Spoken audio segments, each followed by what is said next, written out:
KingSithis is now live streaming World of Warcraft. Talk to AnCaps. How you guys all doing?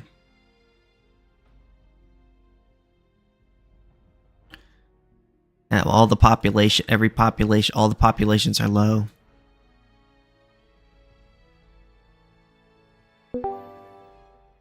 Oh, hey, how you doing?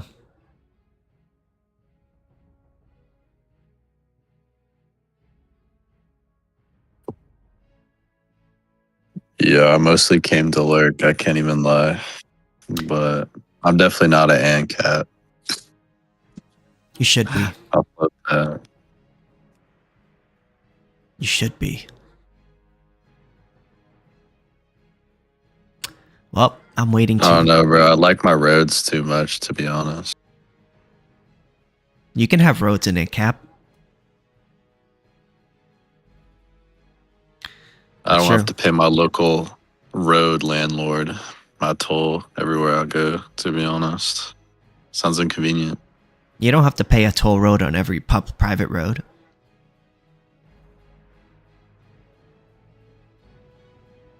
I mean, probably most of them, if they're private. Some of them, but I would expect in a free market, people would be discouraged from having tolls on every single road because most people wouldn't want to do that. So what they would probably do is they charge rent on the buildings along the side of the road and then use that to upkeep everything.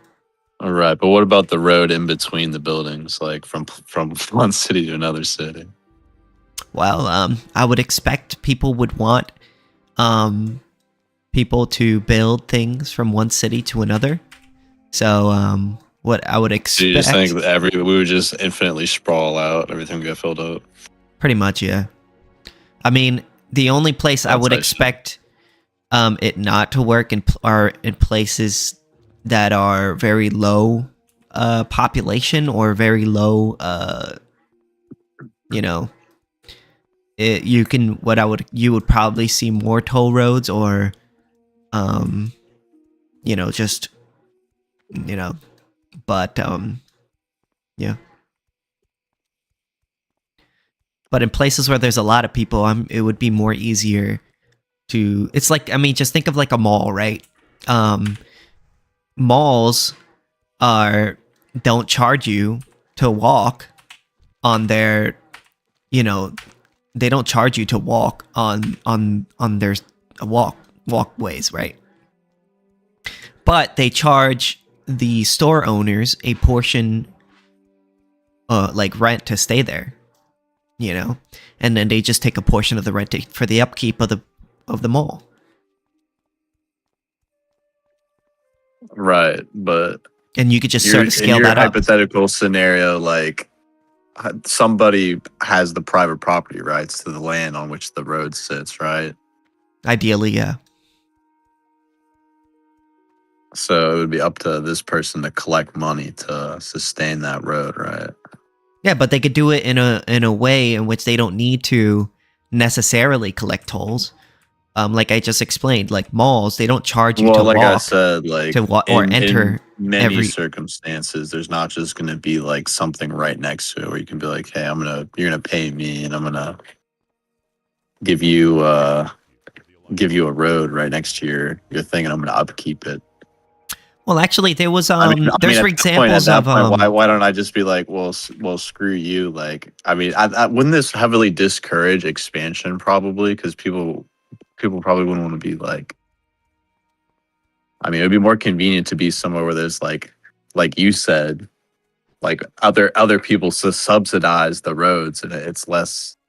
Like you were maybe predicting infinite sprawl, but I would kind of expect the opposite because like I would be less likely to want to expand outward and take on extra cost of building whatever extra road or whatever. I mean, I guess like I don't know. I just really can't see a scenario also where like every single plot of land, because I'm assuming in your ideal world, like the government probably wouldn't really own any land for the most part, right? Or like very little land for the most part. Like, what are you envisioning? As little land as we could make it possible. Okay, so do you want like any sort of like, are there going to still be like courts or stuff like that? There's still going to be like prisons Privatize. We believe in privatizing all. There would be no government, ideally. Okay, so we believe in privatizing, or having insurance companies. You're completely like anarchist, like in City's ideal and world. a capitalist also. I mean, ANCAP. That's kind of where the "and" comes in. I don't know why I was thinking more like libertarian initially, but like, okay. I mean, I am a libertarian. I'm just a. But like beyond, I'm an ANCAP libertarian, and then you're also an anarchist. I'm an ANCAP. Yeah. ANCAPs don't believe in the state. I mean, if you've met an ANCAP that says he supports the state, then. But like that would be a bit of an issue. I just like, what are you gonna just have like private insurance agencies? Might makes right at the end of the day. Like if I have the ability to assert violence upon you and you can't do anything to stop me, then ultimately I make the rules, right? So it's just gonna result. It's gonna literally go to like Mad Max world if there's no like. It is radical libertarianism. Somebody with a monopoly on force to assert rules everybody can play by. Well, I would hope that you did not actually mean that you believe that might makes right, in the sense that if someone has the might to rape somebody, that means that they're right. Hasn't that literally been like all of human history? Whatever like group has the most power, has the ability to have like authority. Like I just don't understand how we're gonna dissolve the government. Everyone's just gonna play nicely. Like that doesn't seem realistic based on like all of human history. Well, okay, for one, you said that might makes right. So basically. Excuse me. Oh, excuse me. If you believe that might makes right, that would imply that if somebody has the might to rape someone, you would say that that's right because they have your the right. hypothetical scenario. Like I don't think right makes right. Wait, let me finish. Let me finish. Let me finish. Let me finish. Go ahead. I'm sorry, but I kind of think you're misrepresenting me. That's why I cut you off. I'm assuming that you don't actually believe that might actually makes right. What you're saying is that if someone has the force to impose their will upon you, then they have the ability to do so. I do not disagree with this fact. My thing, but the state, might makes happen. Right. It's not makes right, because if you say might makes right, that would imply that you believe that that's right, which I would assume you don't. Don't want to make an assumption about you, but fundamentally, us ANCAPs don't believe in getting rid of the government and then not having anything there to protect people. We believe in privatizing the functions of the state, which would be having private insurance agencies, competing insurance agencies, taking up the mantle of protecting property rights and from torts. Right, but if I'm somebody with like hundreds of billions of dollars, I can basically pay for a private army to do whatever I want. And like some little small fry isn't going to be able to do anything. Like even like a group of people crowdfunding couldn't step to me. Like theoretically, like if I could afford like one fighter jet, I could like literally own everybody else. Well, here's the issue. There's what we call economy of scale in economics, which is essentially the idea that even if a person has a large amount of money, or has just because somebody has a large amount of money, right, does not automatically mean that his money is going to automatically overpower all the other hundreds of millions of other people who also have combined wealth that they could use in order to stop you. So, for instance, like if that was true, that would mean that every country that has more money than any other smaller country would just take it over, which we don't really see. True, like the United States is basically like dominant. Well, we generally don't invade. A dominant imperial force across the entire globe, and it's like quash anybody that stepped to it. But so, generally, countries that are larger than other ones do not just invade smaller ones. Even today, why isn't most of the time right now constantly? As of right now, most countries have treaties and signed agreements with each other that if there is a dispute between citizens within their territory, that they will settle it through some sort of arbitration or conquering smaller ones. Treaties. It's generally not the norm to see large, wealthy countries just invading smaller countries as of today. I mean, if you were talking, say, like 100, 200, 400 years ago, I would not disagree with you. But I feel what we call the philosophy of the day generally today is more I don't think liberalized. you need to like invade anybody if like, I mean, like if there's like other like in today's terms, like the United States doesn't really need to invade most countries to do whatever it needs to do. It doesn't really need to result to a full scale invasion. Well, So, I can imagine for that reason. I mean, but even Mhm. regardless, we have resources to that, like in South America and Middle East. Well, I mean, most of the South American countries aren't really that wealthy, but you don't see very many wealthy countries going and invading South America or Africa, or as far as I mean, like tell. the United States invaded a couple South American countries, like. But again, it's generally like, not the recently. norm. It's generally the opposite. So, for instance, when most people in society, blessing of might on the one key is crazy work. Blessing of might on the one key. What should I be putting it to? Sorry, and I'm talking to my chat. I'm playing World of Warcraft as well. I apologize about that. So what I was going to say is the norm, more often than not, is peaceful cooperation between countries through treaties and agreements versus going to war. Maybe if we're talking about 100 years, 1,000 years ago, Germany and France and Britain and France and stuff like that, I would agree with you. But as the world has become more peaceful and people generally don't want war, the philosophy of the day has sort of changed. It's just a cost. But you would agree. It's just a result of the cost benefits at the end of the day. At the end of the day, the consequences for engaging in warfare today is a lot steeper, and the benefits of not doing so are a lot higher. So people are more incentivized to not do it. But in your hypothetical like Mad Max, if in your hypothetical Mad Max scenario where there's no government, there's nobody to really stop me if I suddenly accrue like basically my own private military. Like I can effectively be my own government and enforce whatever rules and whatever the reach of my military force has, basically. Like, is my point. And I wouldn't necessarily be disincentivized to do something like that because there isn't like some other force that can necessarily really oppose me.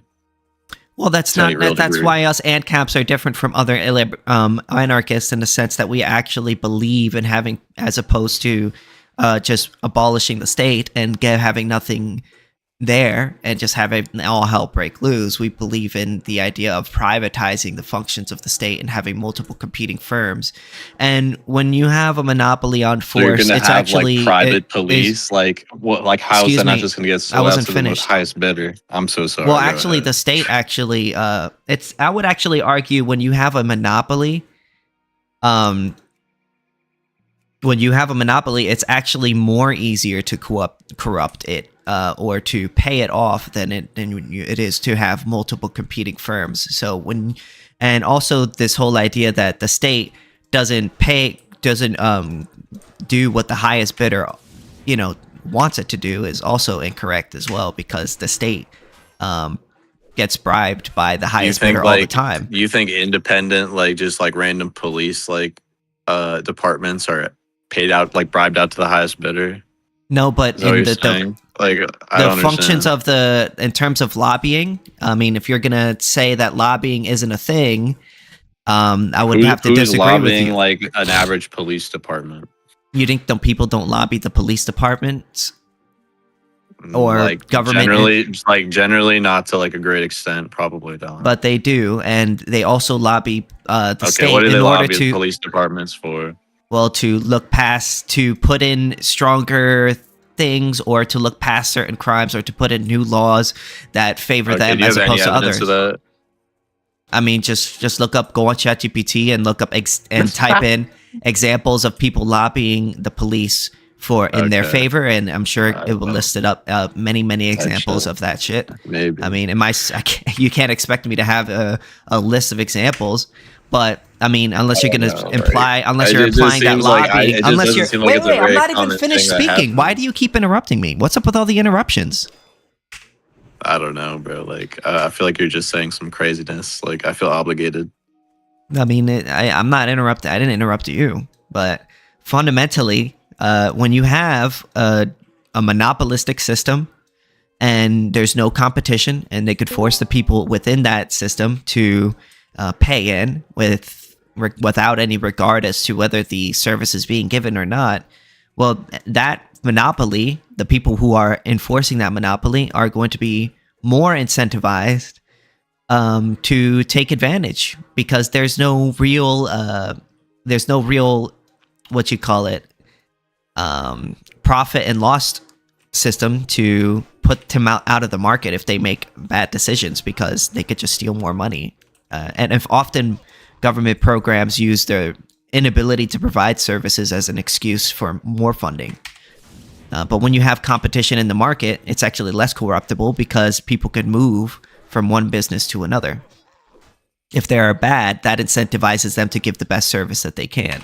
Okay, so you don't think like something like private health insurance is like an example that's completely wrong, because like it gets consolidated into a few major companies and there's not actually a bunch of competition, and they actually basically cooperate to keep prices high? The reason why there's so much consolidation in the because they lobby against the government, and then if there wasn't any government and there was nobody to have any regulatory oversight on them, they would just start performing nicer, be more friendly.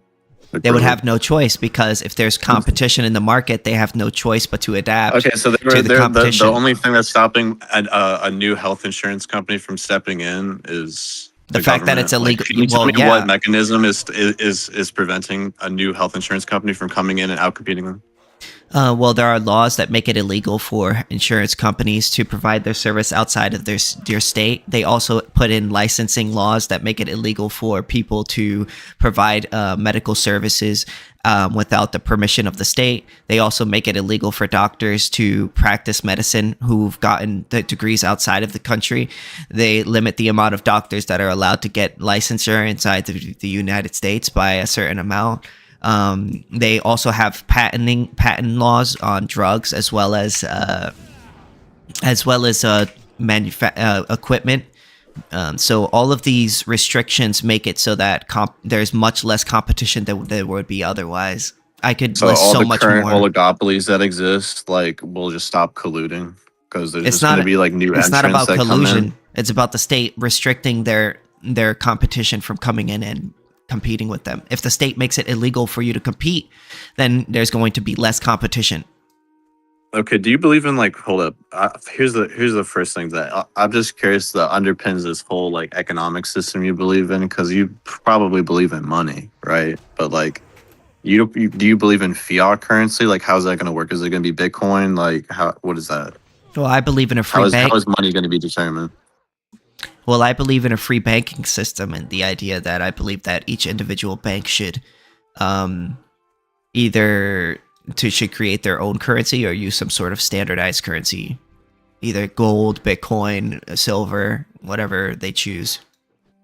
I think the state having a monopoly over the banking system through the Federal Reserve is actually really, really bad. And the reason why that is because it causes what they do is opposed to raising taxes, which is very unpopular for a lot of politicians. They inflate the money supply, and then basically it's essentially a tax on people's savings, because when you inflate the money supply, it makes people's saving worth less. So it's no different than basically the government coming in and taking that money, so they can actually extract wealth from people without actually raising taxes, which creates bad incentives for the state. Okay, so do you think it's going to be convenient if there's no like central means of exchanging anything? Like, we're just going to be like, okay, I have gold at this one bank, then I have Bitcoin at this other bank, then I have Dogecoin at this other bank. Like, do you think that's going to be convenient? The businesses would be more incentivized to be convenient than the state currently is. Then fiat currency, like, this would be more convenient than just having like a mandated like currency that everybody has to use. Basically, I don't care about, fundamentally, I don't really care about convenience. I care about the fact, although I do believe they would find ways to make it convenient. My fundamental issue is that it's the state, when the state comes in and forces people to use one currency, you basically, again, create a situation where the state does not have to raise taxes in order to steal money from you. And that creates a really bad situation. I mean, just look at how deep in debt we are, at least in the United States. We're almost, what, $40 trillion Well, we in just debt? print money, like you said, so it doesn't really matter. Like, we can be perpetually in debt because we'll just perpetually inflate our money supply. So yeah, but that's it just inflation becomes is relatively bad. less valuable. Inflation I is mean, bad. but who cares about our debt though? Because we're just going to keep inflating it away. Well, I care about the inflation that's going to result from that. Well, you know, we'll just do a little bit of inflation, like 2-3% a year, something cool like that. That's essentially the state raising taxes on individuals by 3%. I think people should just be more educated about how to be financially savvy and not have most of their money more than like I think 6 government months shouldn't to years force worth of people to living pay. expenses in cash, and the rest of it should probably be in investments, probably. Or the government could just not stop stealing all of our money. No, I don't know. I think it's a lot more convenient to have a fiat currency, probably. It may be more. Have the it's also more. of having a little bit of debt. Well, I mean, it's more convenient for a rapist to rape somebody than it is to convince them to have sex. But what? I would argue. But I would argue. Diddy, but I would hold on. But I would argue. But one is more unethical than the one choice is much more unethical than the other. Bro, what? I feel like you just wanted to get that off your chest. Like, all right, bro. Well, one is quite literally the financial equivalent of rape and sexual assault. I mean, taxation is theft. It's the financial equivalent of rape.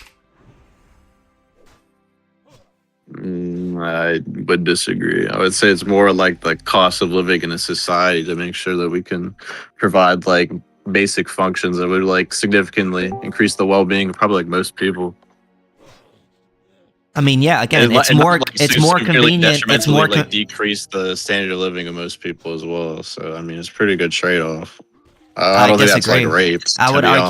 I would argue that we would be more prosperous had the state not been stealing our money. Also, because of the economic calculation problem that was discovered by the economist Ludwig von Mises, as well, when he actually wrote a whole book on it called Economic Calculation of the Economic Calculation. And I give you my hardball question. Like, I've been kind of like bullshitting, but like realistically, United States. You get in the presidency. You're like, all right, I'm actually Lord Dictator of the U.S. We're dissolving, basically. Like, everything is the way I want it. China's like, LOL, look at these guys with their whole military might, their whole industrial complex, and you don't have any of that centralized anything. That's not true. They just come in and try and steamroll you. What do you do to stop them? Like, realistically, we would have all those things, and in fact, we would be more efficient than the state would be. You would have a bigger and more sophisticated, what's up with all the interruptions? What's up with all the interruptions? I was just double checking because that's crazy.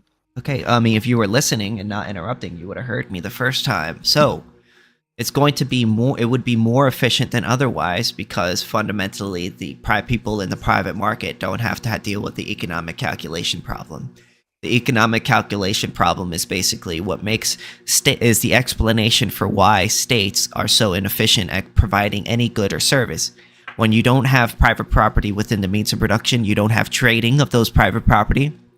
When you don't have price trading, you don't have prices that arise from those trading.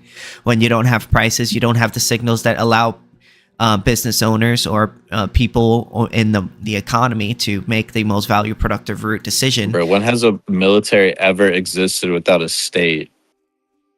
You never heard of a private military? Not a large scale like military, bro. That's not true. Like, to the in fact, there's been private militaries that have taken over states. Actually having like air force capabilities and like shit like that. No fighter jets.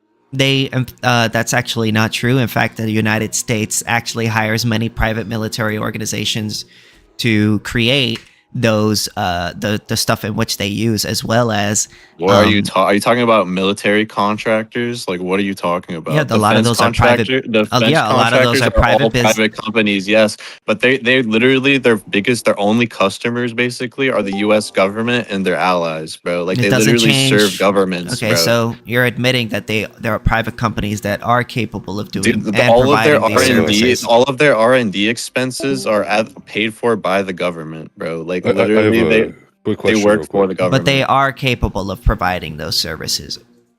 Not for private anybody. That's never happened. Go ahead, Zeno. I'm sorry. Just a super quick question. I've been listening for a little while now.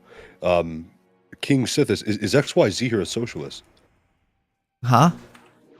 Is this individual here, or you can speak for yourself, XYZ, if you want to. Are you a socialist? No, hell no. I'm definitely not. That's interesting because you're bringing up the ECP. That was directly a rebuttal, according to Mises himself, for a socialist state.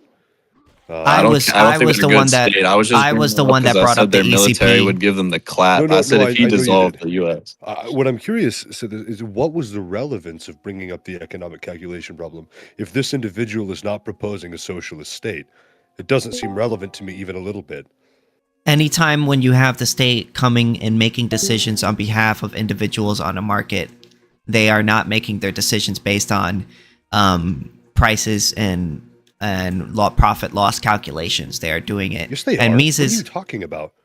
Yes, they are. In what world do you live in? The state is socialism. Are. They work within budgets all the time. They have to come up with itemized lists. They have to determine profit and loss all the time. Yes, but the issue is why do you think they get rid of like certain like plans and certain benefits to people in like communities, for example? That's all has to do with profit and loss.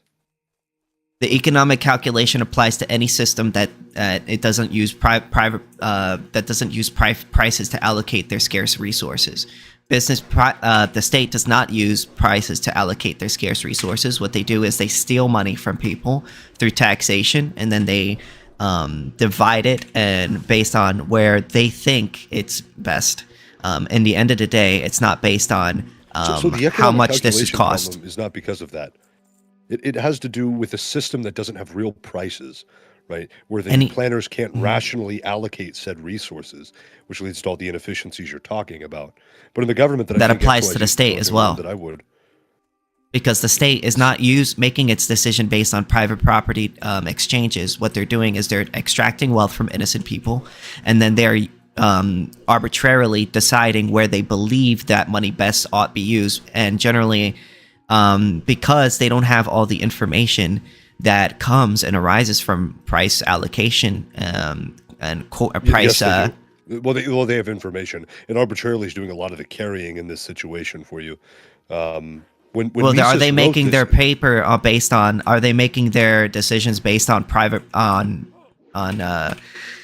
basically prices, or are they stealing money from people and then arbitrarily choosing based on the available information, which is not enough to rationally allocate scarce resources? Yeah. Once again, in 1920, when Mises originally wrote this, when he wrote the economic calculation in the Socialist Commonwealth, we did not have nearly enough data when it came to making social programs the way that we do now. It was fundamentally different. It was a fundamentally different landscape. It was one devoid of technology. It was one devoid of good statistics like we have now. And it was one that hadn't had enough time to develop the way that we have now. So we're living in a different time. The problem with a lot of what you've proposed thus far is it rings very true to the ear of a map territory fallacy. Are you familiar with what that is? Go ahead, explain. Yeah, so a map territory fallacy basically states in very simple terms that the map is not the territory. So what you can do is typically, this happens a lot with a lot of very libertarian right-wing people, and this can be said the same for left-wing as well in certain circumstances, is that they give a breakdown of oughts and shoulds, that if this is the case, people should or ought to act this way or will act in this rational manner. You're familiar with Mises and praxeology, for example, right? Of course. Why humans act the way they do.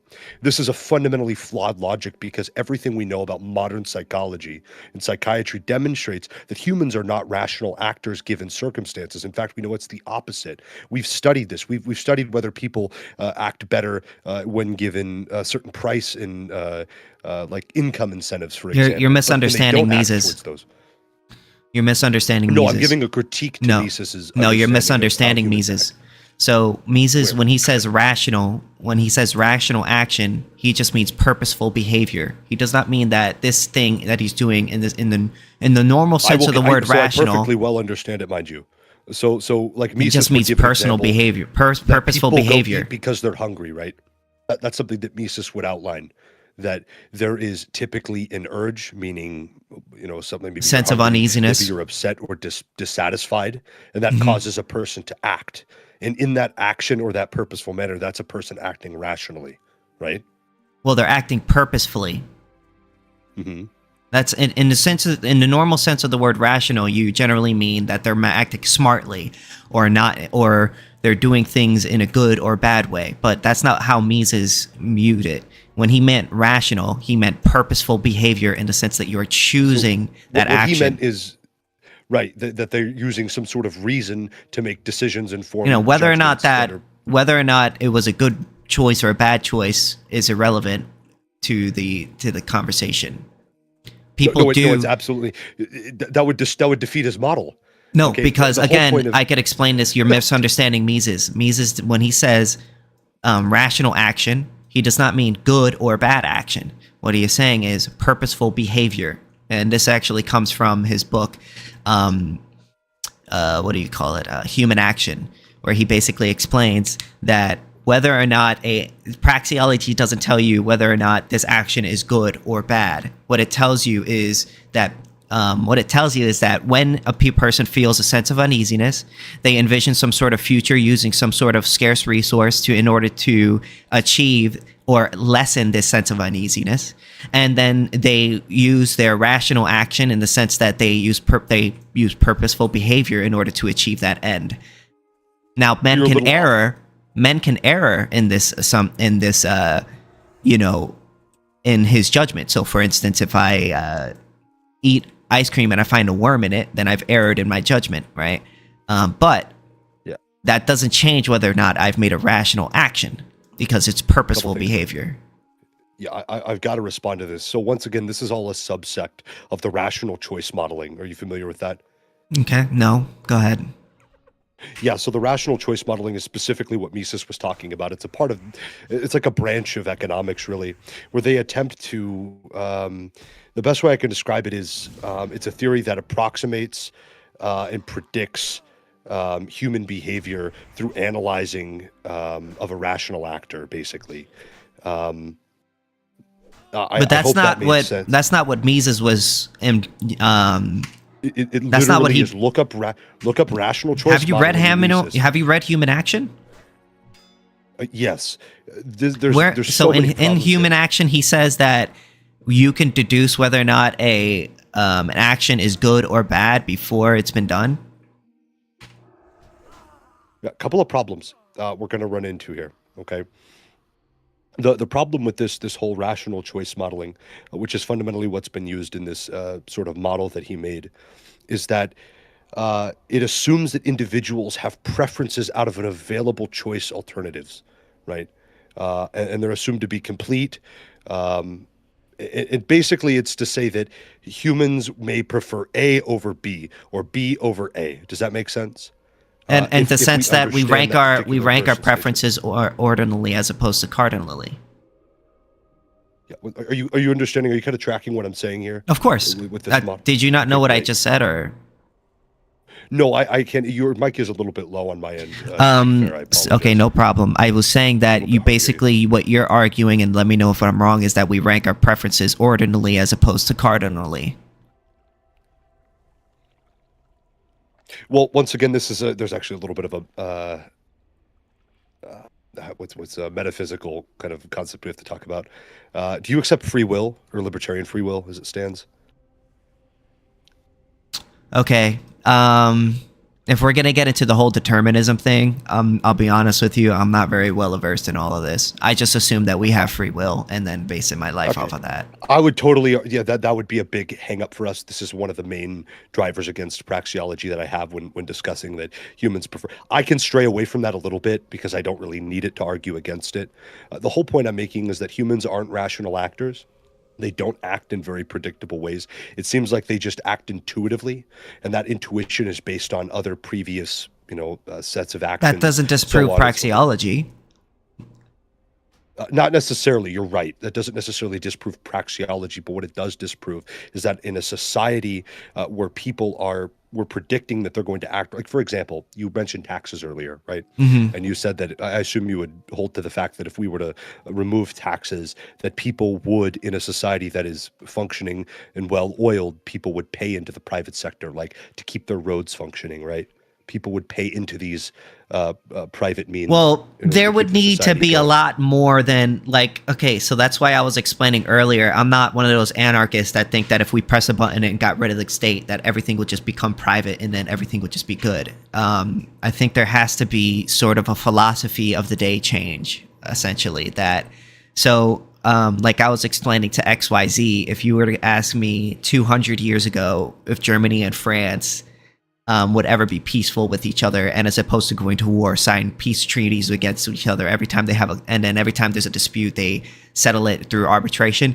Yeah, I would disagree with you. And the reason why was because the philosophy of that day was that war was sort of a good thing, and a lot of the people there accepted war. And whereas now, the philosophy of the day, I believe, has completely changed and become a lot more liberalized, in the sense where now France and Germany and Britain are not really going to war with each other, and more often than not, they settle disputes during using arbitration and things like that. And what I think is, if we sort of change the philosophy of the day towards sort of a non-aggression principle focused ideology, I think we could definitely move towards a privatized or fully privatized system. I don't think it's just like it's that simple. I'm not interested in that as much as I understand that you're not saying tomorrow flip a switch. That's not what I was trying to outline. Well, I know. I don't know if that's what you meant, but I was just wanted to clarify that, because a lot of people tend to assume that. Build an idealist world for yourself right now, and in that idealist world, what I outlined, would that seem generally correct?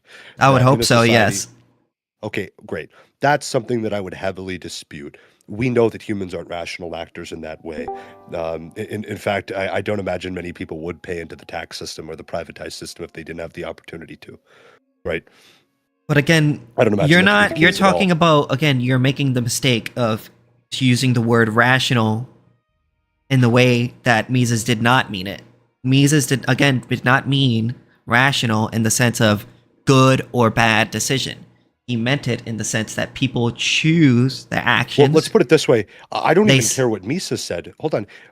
You would obviously figure that people would need to act rational in this system. If they did not act rationally, you would have a lot of problems. Well, what do you mean by rational? Do you mean rational in the sense that they're making a good or bad decision? Or do you mean rational in the human sense? Right. I mean rational in the sense that they're using reason and logic to make decisions and judgments. Like good, generally good. And okay, so you're attributing the word good decision. So like you're adding the good decision, but you do realize that's not what Mises meant when he said rational, right?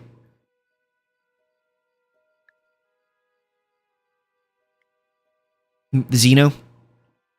Yes. You know that's not what he meant when he said rational, right?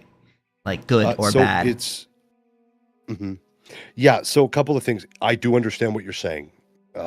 So when Mises kind of broke it down, he just said that people act in a way that satisfies a desire. He did not outline good or bad. That is true. He just said that. Your praxeology doesn't tell you what's a good end or a bad end. It merely tells you. It's fine.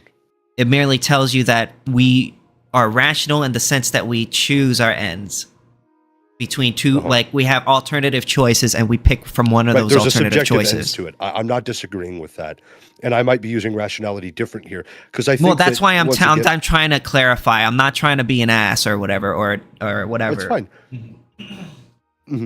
But I think even if we allow for that, even if we hold to a position where people can act in a means that seems irrational, right, to us, or may not seem good. That poses a lot of issues. Well, so that's why I said the philosophy of the day is going to be sort of doing a lot of the heavy lifting if we're going to move towards ANCAP. So as of right now, if the philosophy of the day is the state is needed, we need the state is necessary, privatization, monopolization, blah, blah, blah, blah, a lot of intellectuals within the status system they need to push these ideologies, because if not, they wouldn't have a job.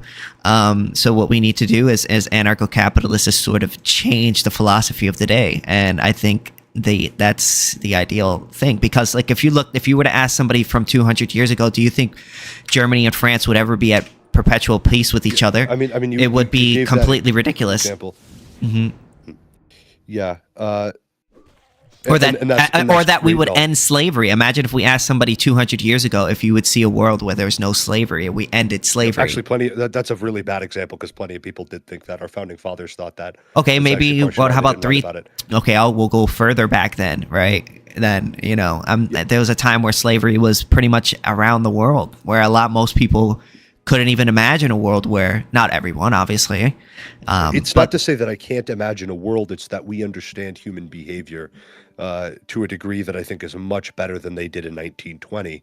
And when we're at a point where this sort of society that you're proposing is contingent, in a sense, on people acting in a way that is mutually beneficial to one another and to the society functioning. Right. I could see this happening. In fact, we think we do this with more often than not in our day-to-day life, right? Can I give you an example real quick? Sure.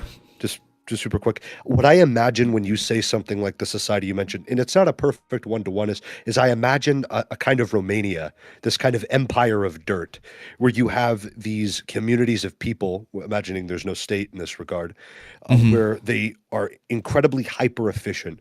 They've got paved roads. They've got, everything you could want or imagine in a society. And then surrounding that, you've got these other sorts of cities and towns that are completely dilapidated because they don't have this functioning social structure. Maybe the people involved are drug addicts, or they've got all sorts of issues or whatnot. And there's no government to maintain roads or infrastructure on that, so they don't have water, or, things of that nature. So I imagine this kind of very bipolar sort of community where some things work probably very well, because I could imagine in this society, some people would really work to make it good for them. But in other areas where they just don't really care, or maybe they can't seem to get their boots off the ground, it runs very poorly. So I just think of this empire of dirt, and I don't want to live like that. I don't want to live in a world like that. Does that make sense? Of course it makes sense. But I would say that capitalism seems to work everywhere it's tried. I mean, for allowing people the recognition of private property, the respect for private property. I mean, when you change the philosophy of the day, why that's the case, though. Well, because cooperation leads to more wealth generation, because of the come in and give you the clap if you don't respect the private property rights. Ding ding. Another thing, real quick, KingSithis, is let's take I didn't even get to even finish. even like China, a place that was relatively communist up until a little bit ago. They implemented a lot of private property ownership. Now they have a lot of what we would consider to be generally capitalism. The reason why it's so functional and good is because the amount of heavy restriction they have on the companies and the people owning the private property. In America, the reason why it's prospering, or actually generally we're not prospering now in a lot of private property ownership, is because we're not putting restrictions on the companies. The companies outbid the working man. In what place do you think, what sector of the economy do you think needs more regulation? Particularly corporations. Yeah. Corporatism is what we need to prevent right now. Well, corporatism is caused by the state. If there's no state to enforce these lobbying requests, because fundamentally, when you look at monopolies, right, there's only generally two ways in a free market a monopoly can arise, and right, there's a new market monopoly, which is, you came to the market with some sort of new good or service, and then there's a small market monopoly, which means that you live in a very small area in which there's only one grocery store. But outside of problems with that. Yeah. So I was almost a monopoly can form just due to accumulation of resources and power. All a monopoly is the suppression of opposition, fundamentally. Now there are probably specific economic terms for different types of monopolies that can form. And no, I don't disagree with that thing, but who has the power to suppress competition? Most companies don't suppress competition on their own. What they do is they go I'll to give you the an example. Recently, recently there was a deal with, I believe it was Netflix, right? They bought Warner Brothers, and they were outbidding. That's patent and they laws. Bought, I think. Go ahead. That's patent laws. We're against patent laws. I can't even hear you. Said patent laws? We are against patent laws as well as copyright. Sure. No, I totally understand what you're saying, but it isn't even because of that. It's the fact that they are. I think patent laws are fine generally, putting certain like limitations. Well, but wait a minute. You just said that you were against monopolies, but you just said that patents are good. I'm not sure how you could. Yeah. We need intellectual property, and we need the only way that it could form without people. So you do think we should? So what's then? I guess this whole idea of like we don't need monopolies is, I guess, hogwash. No. So a couple of problems. It depends on what kind of patents you're talking about. When you assume a patent, I assume you're thinking something lifelong, something that is in all patents are restrictions of private property. The state restricting individuals from using their property to compete with them. Yeah, all patents. It just depends on what it is. So if you're saying like a movie, like somebody can't copy a movie, I think that protects the person that made it and the actors involved, assuming that they get paid. Protects them from what? Now, if I copy your movie, I'm not violating your rights, am I? Oh, right. So there's a potential profit loss for that particular individual. You don't have a right to future profits. Future profits are not something that you have a right to. Once again, it's their thing, though, right? It's their. You can't own an idea. You can copy an idea. Ideas are not ownable. We do it all the time. But here's the caveat. I mean, you can sit and get angry about it all you want and hold this like a motivist philosophy about it. I'm not really that interested in that. But generally speaking, having some sort of patent hold for a period of time. So let's say, for example, you make a movie for a period of time. I know why we have patents. Great. But here's the thing. Typically, patents can last for a lot longer than I would actually like them to. I think depending on what you do and what it is would depend on the length that your patent is active for. Okay. All patents are restrictions of private property, and it's essentially a state granted monopoly over that good or service, whether it be a movie or an invention of some sort. You're literally going to the state and saying, I want to restrict other people from competing with me in the market for my good or service. Yeah. Once again, it's not to say, like, let's say you make a movie, call it, I don't know, whatever. Let's say you make a World War II movie. Other copying is not theft. Once again, copying and then claiming it's yours is theft. But that's not what I'm talking. I mean, that's fraud. Yes, I would agree that that's fraud, but copying in general is not theft. It can be. How? It can be. This was a big problem for a long time with like LimeWire and Napster back in the day with music. They did nothing wrong. People illegally downloaded. Whose rights are you violating? What that was in your possession that I forcefully extracted from your possession because I decided to download a MP3 file. There's no victim, there's no crime. Yeah, the victim would be the money lost from the artist who produced the song. You can't own future money. You can't own future money. If you don't own it, that's silly. That's stupid. That's profoundly silly. How is that profoundly silly? How do you own something that doesn't exist yet? So you're not owning future money necessarily. It's demonstrating a tangible loss. Does that make sense? How can you lose something if you don't own it? Well, you do. How? You can't own future. How can you own something in the future if it doesn't exist yet? Hold on, stop. You own the song, right? Let's start with how can you own a song? Great. You make the song. It's your intellectual property. So that is your It's not song. property. It's a monopoly. No. It is because if I decide to hum your song, am I stealing something from you? So once again, you're free to hum the song. Nobody's denying that you can. If I decide to download an MP3 copy of your song, am I stolen anything from you? Right. You have. Right. So for example, we do this all the time with all sorts of forms of media. Okay, you're not answering the question respectfully. What thing that was in your possession that was forcefully extracted from your possession and is now in my possession because I downloaded a song that was yours, or not yours, but I copied it. Right. So once again, we have to start foundationally here. You make the song. That song is usually upholstered or bought by a record label, right? and you're involved in that, you receive a certain share. Yeah, of so whatever the record label respectfully, uses. you're not really answering my question. So I asked you really simply, if I download a song, an MP3, what thing that was in your possession that I forcefully extracted from your possession because I downloaded that song? So once again, you may not have specifically done it, but some arbiter did at some point. So like Napster or LimeWire, for example, there was an arbiter that either purchased the song or obtained the song somehow. Somebody purchased it. How can you purchase a song? Yeah, I don't feel like this is in a very good faith anymore.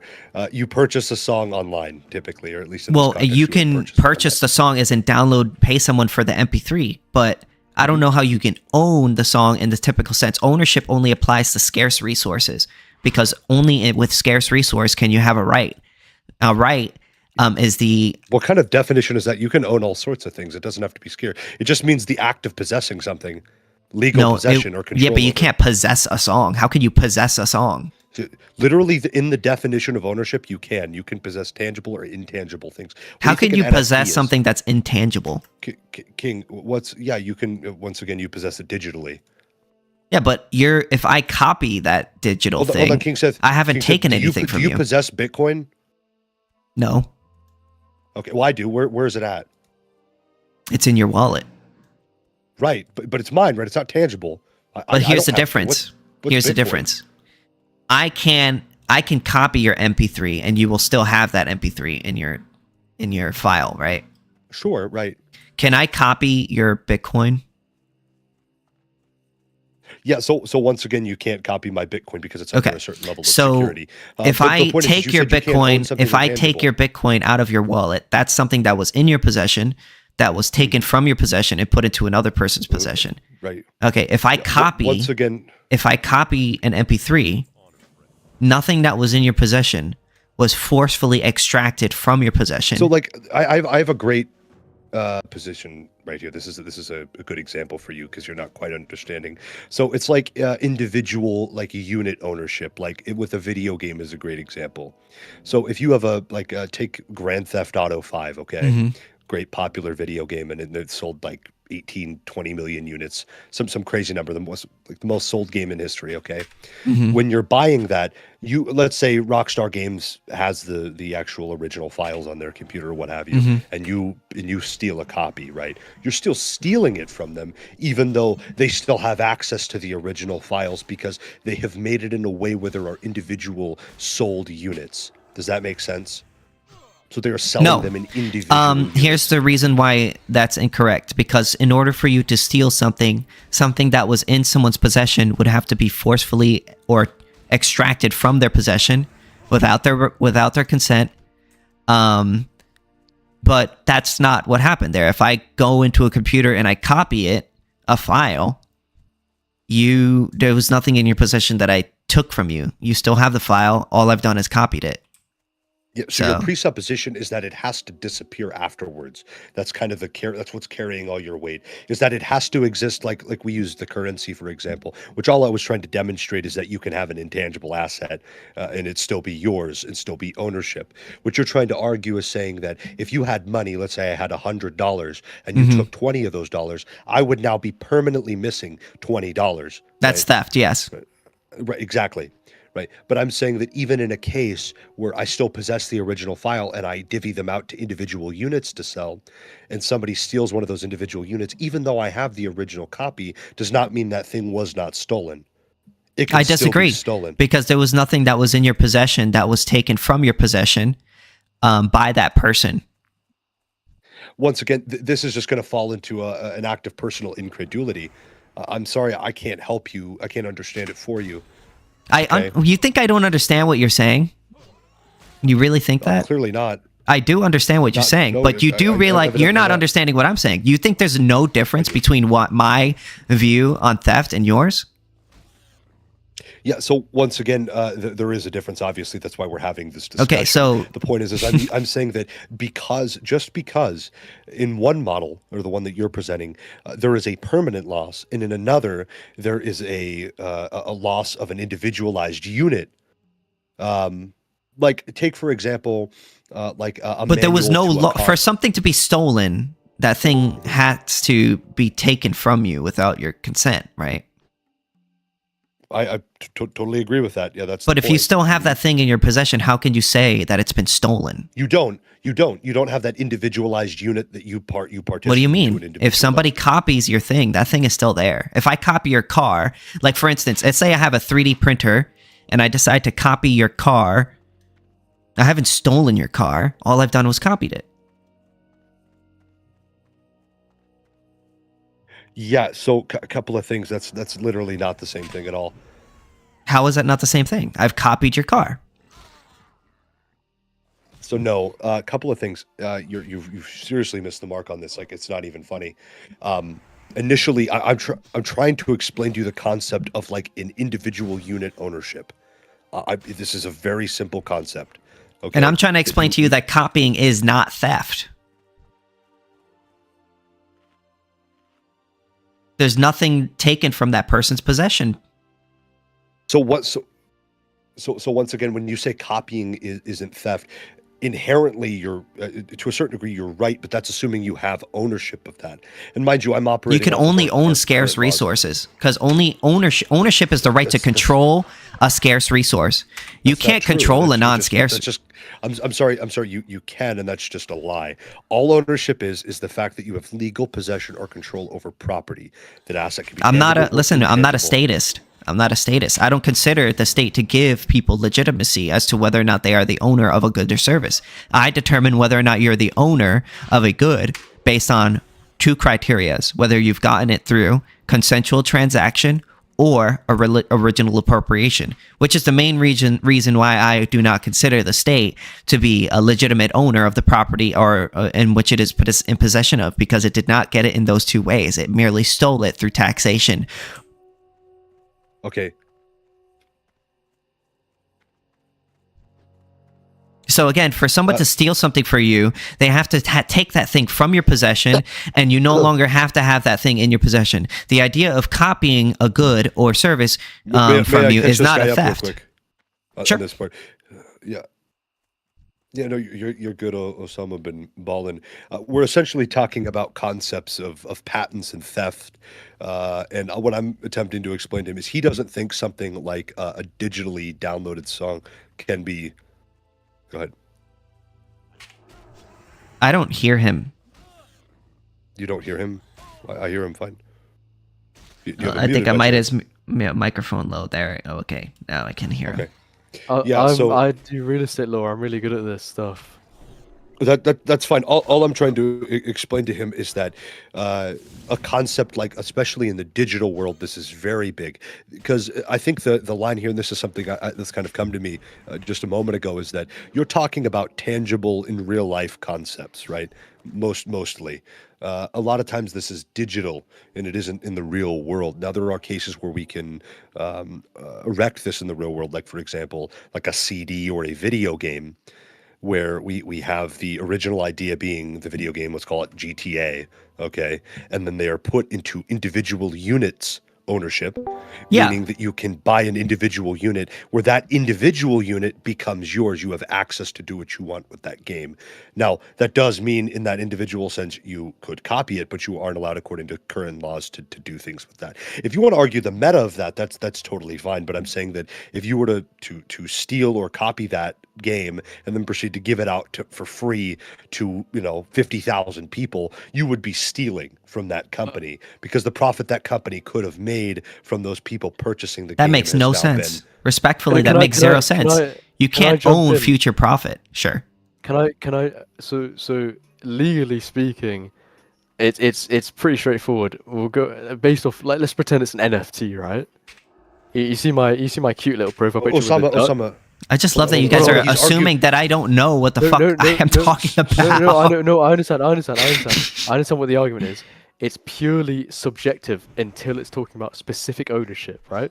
Yes. It's purely subjective until it comes to that point. So that's why I use an NFT as an example, right? Mm-hmm. You know how people, how you own you buy an NFT and then someone screenshots and say, "Oh, I own this NFT." Mm-hmm. You what you own has value regardless, right? So I bought an NFT, and what you own isn't the mirror image. What you own is essentially that specific NFT, which is not merely an KingSithis, image, but it's a. I'm not sure what it is, but I knew it uses the blockchain. Hold on, really quickly. I just want to throw this in there. Yeah, I our actually would major like disagreement. To know, yeah, our major disagreement isn't the actual legitimacy of what I'm talking about. It's the meta. That's what you're interested in. What you mean to probably do is make some sort of philosophical argument that you cannot own. You're saying you cannot own future income or what have you. Yeah, because you can't own something that isn't realized. If you say that I own my future, you're taking my future income. That makes no sense to me. How could you take someone's future income? It's never been earned. In what sense, though? Like, as in, obviously the meta argument, but in what sense? Like, what's the? In the sense that how could you take something that hasn't been realized yet? Once again, the actualization is irrelevant. It is relevant. What you could have. No. Because theft is theft very clearly is when you forcefully or take something from someone's possession, and then put it into your possession without the owner's consent. And if I copy your car, for instance, if I have a really advanced 3D printer and I'm like, oh my god, I like this guy's car, and then I decide to copy it, I'm not really violating your rights in any way because I've only copied it. You still have the car in your possession. I haven't taken anything from you. What about debt, though?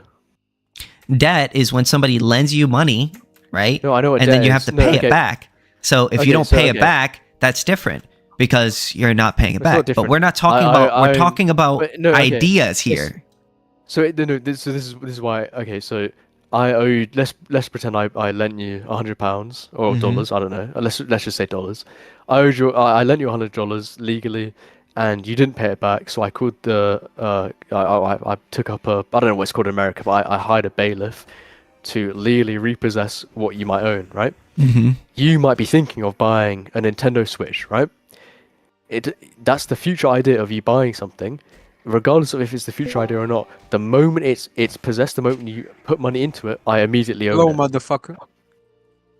Yeah, you're misunderstanding what we're even talking about.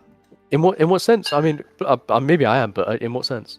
In the sense that we're not talking about debt, we're talking about the idea of intellectual property, as in the idea that you own an idea and have the right to exclude other people from using their property in order to copy that idea. And what I'm saying is that copying is not theft. Nothing with debt has anything to do with copying or not copying. What we're talking about is whether or not copying is theft. I do not agree that copying is theft. It is theft. Okay, so if let's say you have an MP3 in your computer, and I decide to copy that MP3 and put it to my computer, what thing that was in your possession was taken from your possession without your consent and is no longer in your possession because I decided to copy it? Your argument is wrong because that's a bad example. You're copying the firmware. You're copying the concept. You're copying the idea of the MP3, right? Not what it does, not what it is. You're copying what makes that. In the same way, if I were to copy someone's painting, I'm not copying the painting. By your own example, I'm copying the paint used and the canvas to create this thing. But I'm not copying the data, the information, none of that. I'm not copying any of that. So by your own logic, if I were to copy someone else's, the Mona Lisa, I'm not copying the Mona Lisa and saying it's mine. I'm copying the concept of creating the Mona Lisa. If you're copying an MP3, you're copying all of the firmware, the hardware, everything to create this this product. I'd much rather talk to Zeno. He seemed like he was much more intelligent. No, hold on. But that's fine. I might be dumb, but can you dispute that? You're not addressing the argument that I made, which is that I'm addressing the argument you just made right there. No, you're not. I said that copying. Okay. Do you want to hear the argument, or you just want to hear yourself talk? Well, I was just giving context. Okay, so copying, the argument that I made is copying is not theft. Could you give me the reason why I said copying is not theft? So that's why you spoke specifically about the MP3, right? Yeah. Can you give me the reason why I said copying is not theft? The reason why I think copying isn't theft. Okay, so you weren't listening and you don't understand the conversation. No, I'm asking you. I'm asking you a very specific question. Could you tell me the reason why I said copying is not theft? No, I'm confused now. I know that you're confused. I know. I Because you weren't listening, obviously. So. No, I responded to. All right. I'm done talking to that guy. Yeah. So a couple of things. So yeah, I mean, it seems like you just disagree with the concept of intellectual property as a whole. Of course. Yeah, that's totally fine. And typically, let's be specific. What this pertains to is obviously it pertains to like what's protected is the code, the art, the graphics, the music, the sound, the story, and the characters. That's kind of the basic.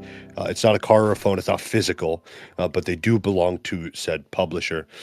I think the example he gave earlier about debt, he was kind of close. He was a little bit off. A better example where you said you can't own future money, you can. They do this all the time. This would be called like loss of future profits. There's been a million court cases. Okay, do you know what I mean when I say that, or do you really think that I'm saying that I don't believe that people in the real world consider that to be an actual concept? You think that I mean that? When I say that, it's not even just what I mean by when I say you can't own something in the future. I'm not saying that concept doesn't exist in the real world in the sense that people believe that it's true. What I'm saying is that something, for you to have the ownership over something, we're talking about fundamentally, metaphysically, for you to have ownership of something, which ownership is the right to control a scarce resource. For you to have the right to own something, you have to have the right to exclude other people's use, right? And right is an action that ought not be impeded. We're talking about ethics here.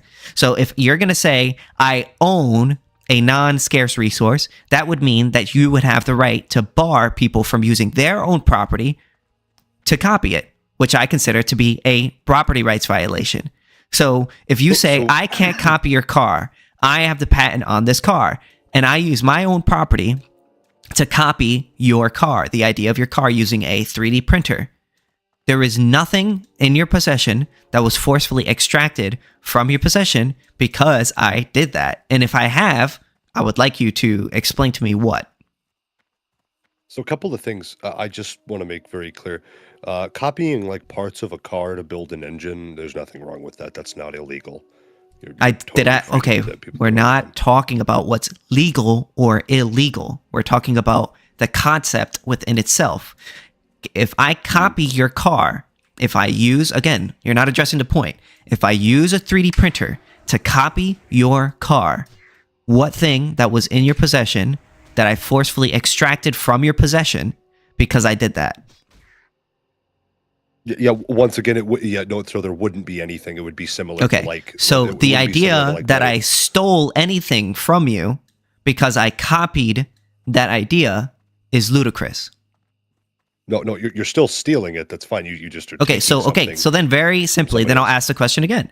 What thing that was in your possession that I forcefully extracted from you that is now in my possession and no longer in your possession because I copied that idea? So once again, it's just going to come down to our understanding of stealing and what you consider stealing to be. This is the problem with like meta ethics. This has like been the problem forever. So how do you determine what's stolen and what's not stolen? Yeah. Once again, we have to come up with some sort of common definition that is what do you useful think? To us. So once again, that's useful to us. What do you think? Stealing. Once again, to steal would be to take something without the permission of somebody else. Okay. So, even if we go by that definition, let's go back to the car example. If I copy your car, I use the idea and put it into my 3D printer and I copy it. What thing that belonged to you that I forcefully extracted from you? Okay, this is a bad example for two reasons. One, am I Toyota? Do I own, like, I'm not, I'm just picking a random car, by the way. Let's assume you have the patent rights to it. So I am the CEO of Toyota. I am the sole owner. And I decided to use my 3D printer to copy and make a Toyota. What thing that was in your possession that I forcefully took from your possession that is now in my possession? Huh? Yeah. You stole my intellectual property. Okay, so again, you're not answering the question. I'm asking you a very specific question. What thing that was in your possession? Because wait, you could possess an intellectual property. Where is it?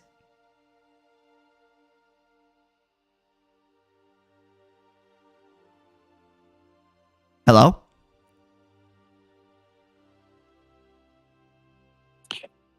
think he said he was getting the phone. Oh, okay, my bad.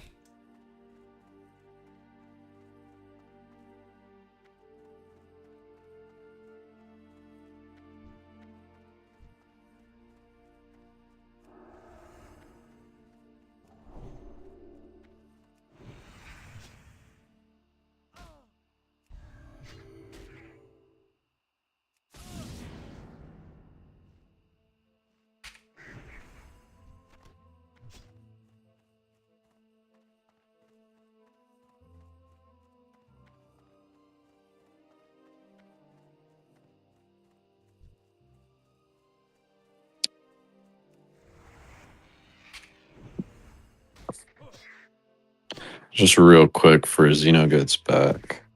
Mm-hmm. Did you think that private property rights, what were your qualifications for that? That it has to be like a scarce resource, and then was there any other qualifications, or what was it? Well, in for it property, to be your private property. Property has to be a scarce resource because only scarce resources can we conflict over. In the sense that we can't use them in contradictory ways, right? Like I can't use your, like if we see a watch, we can't both wear the watch and walk away from each other, right? Because sure, yeah. But what determines that's my watch versus your watch? Like I understand it's a scarce resource, but what's your other qualification for it being your watch? Well, how you determine from the libertarian ethic, how you determine whether or not somebody owns it is whether or not they're the first comer, which means that, like let's say you're on an island and you cut down and nobody owns the island and you decide to cut down a spear and turn it into a stick and turn it into a spear, you're the owner of that spear because your possession of that item has not violated anyone else's rights in any way. Sure. Another way would be consensual transaction, which would be I give you this for this, or I just give you this in general. But let's say in modern day turned libertarian world, I break down like a stick or whatever on somebody's land. Obviously, it would be like the landowner's stick. But then like to go into like who what determines like property rights, like obviously there's going to be like in instances of like inheritance or whatever. Like not everything is going to be the result of like labor earning. Well, that's where consensual transaction comes in. Like if you're about to die, you think if it's a consensual transaction that also can confer property rights and maintain. Yeah, like if I give you something, that thing is now yours. Sure. Okay. So those are basically your qualifications. Either you conceivably created it yourself, it basically, or you got it through consensual transaction. Or you got it through consensual transaction, and it's a scarce resource is the third one. Basically, non-scarce resources like ideas or MP3s or whatever can't be owned because like I was explaining to him earlier, the idea that like I stole anything from you is ludicrous because you can't own something that isn't like scarce because in order for you to steal something, that thing has to be out of that person's possession. Because if I just copy something from you and there was nothing that was taken from your possession, you can't say that you're a victim in any way because, you know, what have I done to you? There's no measurable damage being done to you or your property. I would say that the issue is like when they brought up like future profits, basically, like conceivably, if I had like a monopoly on whatever that intellectual property is, then I would be able to profit off of it more than if there's like a leaked whatever version out there that's now competing for either for free or for way cheaper than whatever I was going to sell it at. So that could conceivably discourage people from investing in things that might be like along the lines of intellectual property, like a film or something like that, or like some advanced software or something. Well, that's assuming that there isn't any way to make profit off of your goods or service without intellectual property, which there are many ways in which you can. Why wouldn't I just wait for somebody else to develop it first, and then I just copy what they're doing and not have to spend all the R&D? Well, because there are many ways for an inventor to make their profits up front without intellectual property. So, for instance, if you have an invention, you can get paid for your invention by investors who want to be first to the market with your product. And being first to the market with a certain product allows for certain advantages. Like, you ever heard the first seller's advantage? Right, but if you're like conceivably like this would work if you have like a ton of capital and can move on the idea effectively. But if somebody else with more capital catches your idea first, then they could basically just copy what you're doing or your idea and then underbid you and then basically financially drown you and then up the price once you're out of the market. Well, but then it's kind of up. I would say it's up to you to make keep your private So you're just not efficient enough at that point. It's a skill issue. Pretty much. I mean, if somebody figures out your invention and put it to the market in front of it before you, then that's kind of on you. You know, to stop that person from putting the invention on the market would be a property rights violation, because then you're basically saying, oh, you're not allowed to sell your own property. But it's just like, wait a minute, it's mine. I should be allowed to sell it, right?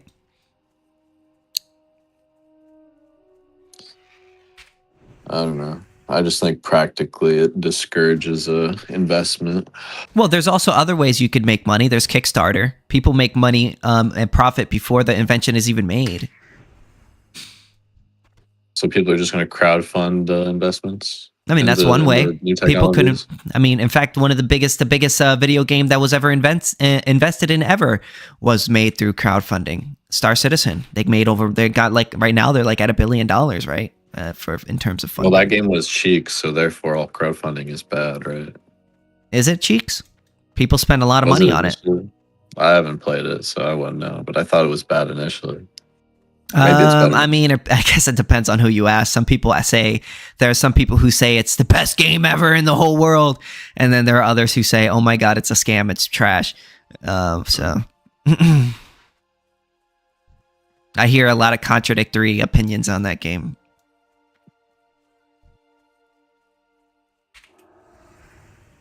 But I mean, if you actually look at the gameplay of the game, it is actually kind of impressive what they've been able to accomplish. Don't you just jump planet to planet in your spaceship? Like, I don't even know what you do on that. They have procedural, like, everything is like, if you drop something on the floor, it'll stay there and another person could pick it up, and they have full planets that you can actually walk across. And it's and their ship mechanics and everything is like probably the most realistic system that like ever been made. Honestly, it's pretty damn epic.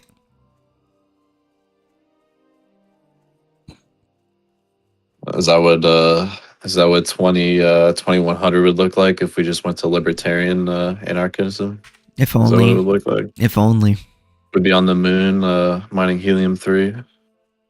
If only with no pesky regulations stopping. Yeah, if only, yeah, bro. SpaceX would probably be on Mars right now if it wasn't for all that pesky regulation that gets in their way. But SpaceX is getting like even more benefits because of all that regulation. They still can't get us to Mars. So what's up with that? I'm pretty sure they got a robot to Mars. And I'm pretty sure they're working on getting someone to Mars too. And they're working on getting a whole colony. So I should put Musk on the first one. I think so too. You won't be able to tweet as much.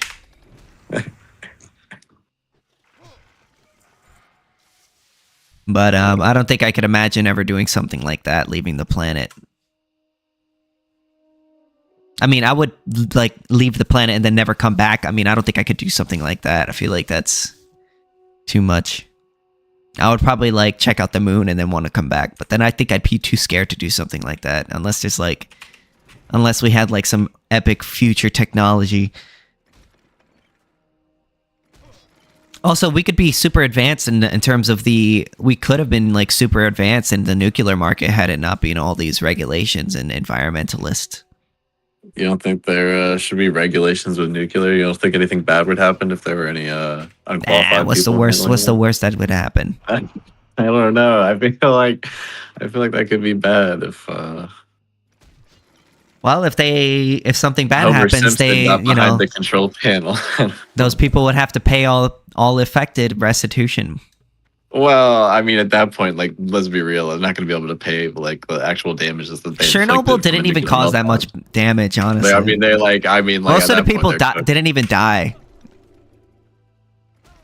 I mean, like, come on. Man. Most of the people didn't even die. I mean, like, what would have happened with Chernobyl if, like, they had to wait 3 days for the free market panel to convene on the lowest bidder for who would go in and seal the goo in the bottom of the thing? It would be more efficient than the state, I'll tell you that much. The fucking USSR. Wait, also, this is actually mentioning Chernobyl. Mentioning Chernobyl is not help you right now because last I checked, Chernobyl was ran by the state. Okay, that was not a private company. Okay, so that is. I'm not saying states can't fuck up, but I'm just saying like if there was just some unregulated if there was just some they were very regulated. Like, they were literally it was literally regulated by the state, and that shit blew up and fucking caused a natural. Like Eastern Europeans. Those aren't even those pesky Eastern Europeans. They didn't know what they were doing, and I'm just saying. Okay, but what about the nuclear places that they shut down that didn't cause any issues? I'm not saying like nuclear is bad always, but I'm saying like there probably should be regulations related to that. Yeah, don't violate the NAP. There you go. That's a little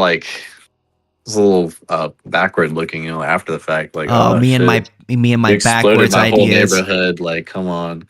Well, they would owe you restitution. They don't want to pay restitution, so they're going to try to avoid that. Whereas the government, they don't have to pay people shit. They could just pull a gun on you and be like, shut the fuck up. That's what they did in the USSR. I feel like people might want to cut some corners if nobody's looking over their shoulder. I don't think there's anything wrong with cutting corners, so long as you're honest. Oh, yeah? At the nuclear power plant, there's no issues with cutting corners? Yeah, as long as they're honest about it and they pay restitution and if they fuck some shit up. Right. Listen, bro, you have to take risks in life, right? In life, you have to take risks. Sometimes you got to take risks. I think you need to go to Elon Musk and ask him to kickstart you to like maybe he can buy Somalia or something, and then you can like convert that to your little paradise, and we can see if it works out. Bro, they have what do you mean? They have Prospera in Honduras. That's a private city. Oh yeah. And and the people there are pretty rich. And they're not constantly going to war with anyone. If anything, it's the state. The state is upset. I don't know if that's like a particular rich people enclave or not, but I mean, like on a bigger scale, you know what I'm saying? Like it could work. It has worked. Medieval Iceland is a pretty good example. You know? Actually, I have a thing on Medieval Iceland. Let me pull it up.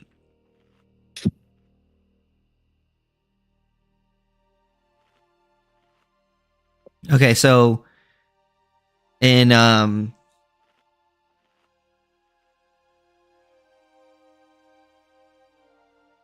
so here's some examples. There was Icelandic Commonwealth. This is a classic historical example cited by David Friedman, Murray Rothbard. Why it qualifies: there was no king, no executive state. Law was privately enforced. Courts exist but had no monopoly on force. Enforcement was done through restitution, private alliances, and ostracism.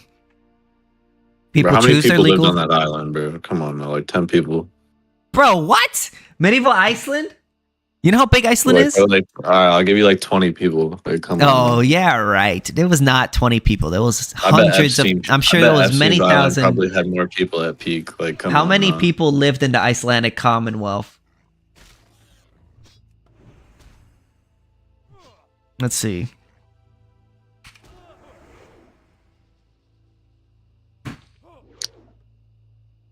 Also, 30,000 to 60,000 people. That's hardly anybody. That's like less than a stadium. That's way more than what you said it was.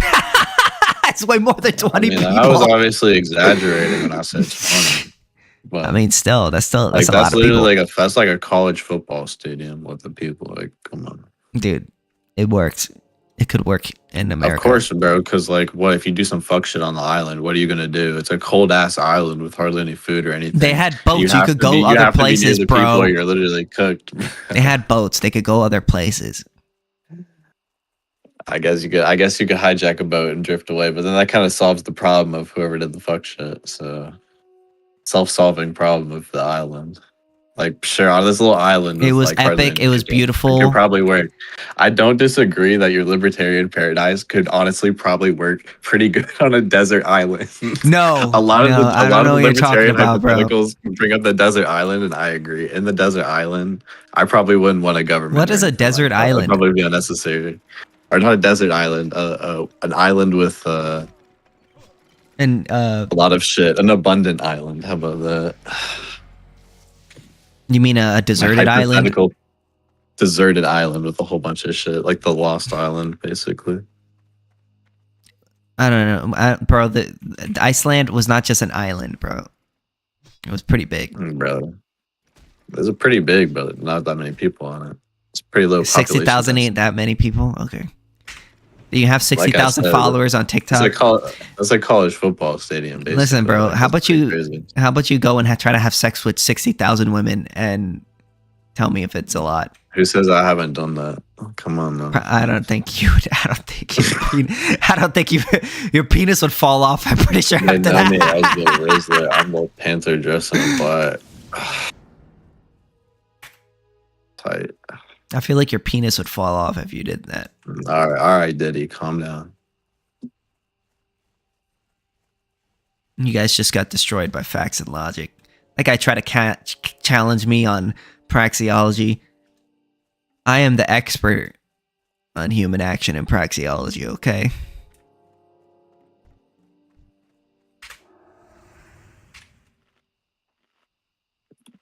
I don't even know these philosophy terms, to be honest. Praxeology it just explains why humans act. I see. It's the study of human action. It explains why we act. I see you didn't want to talk about determinism when he briefly brought that up. What do you free will? You team free will? Well, yeah, I would say I'm free. I would say I'm pretty free will guy, but I'm not like there's like these super deep metaphysical conversations that people have about it that I'm not really well versed on, so I feel like intuitively we probably don't, but I don't know. Yeah, that's why I said I don't know. I'm sure if I started to talk about it, somebody else could start coming at me with a bunch of big words, and my head would start spinning. I'd be cooked. And that's generally what happens with me when people talk about it.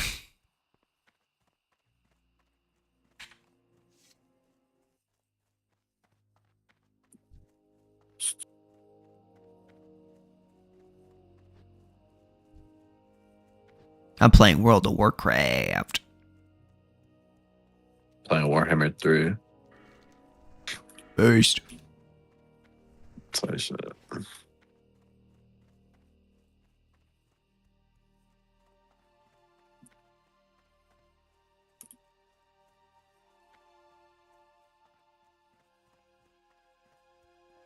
Oh yeah.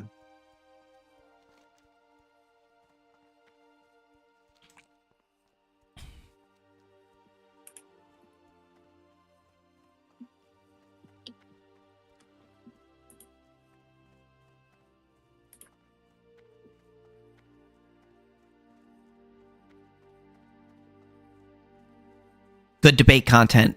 Oh yeah. As always.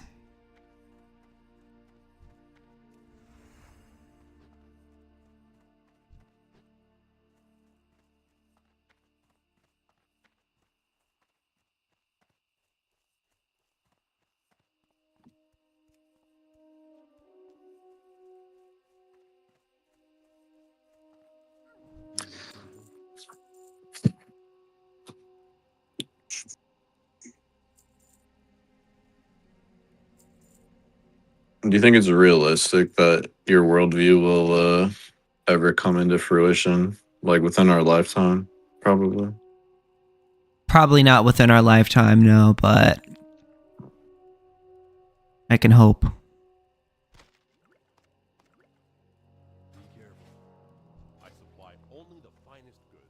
You need something? Have a good one.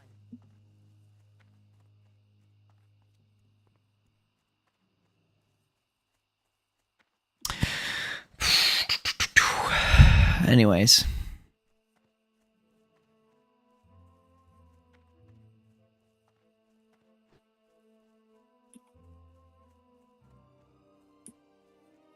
I think I'm getting better at debating. I'm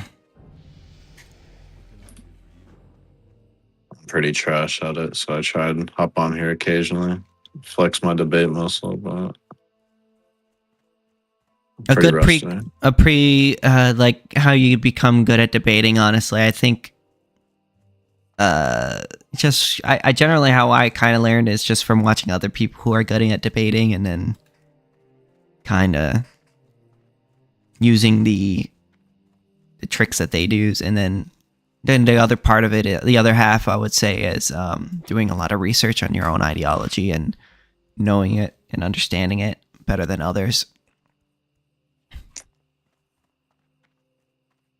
And once you do those two things, I think, you know, it makes it a lot easier. But it's not easy to do research. For me to get to where I was at, I had to read so many books. I have probably over 100 books on my Audible.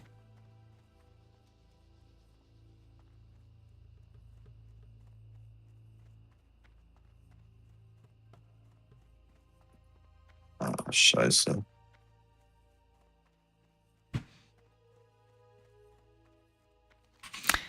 Nicki Minaj referred to JD Vance as the assassin while speaking to Erica Kirk. Wow. Is that serious? I don't believe that happened. There's no way. Oh, there's a fucking ad. Kill me. You have amazing role models like the assassin JD Vance, our vice president. And when I say that,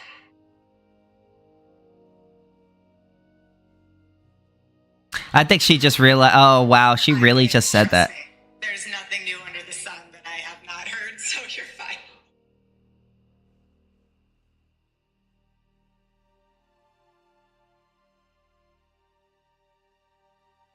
That's got to be AI. I don't believe that. That's crazy. You have to laugh about it, truly. I have been called every single thing, and you know what? God is so good. I think she realized that she fucked up. And now was she's she just quoting somebody else or something? No, she was just saying, I think she was just mentioning JD Vance, and she said, like, she was trying to compliment JD Vance, and then she called him the assassin. Role models like the assassin JD Vance, our vice president. And when I say that, wow, he really, she I think she realized how stupid what she said was. trust me, there's nothing new under the sun. And then, yeah, Erica Kirk is like, oh, shit, yeah. Just doesn't look good.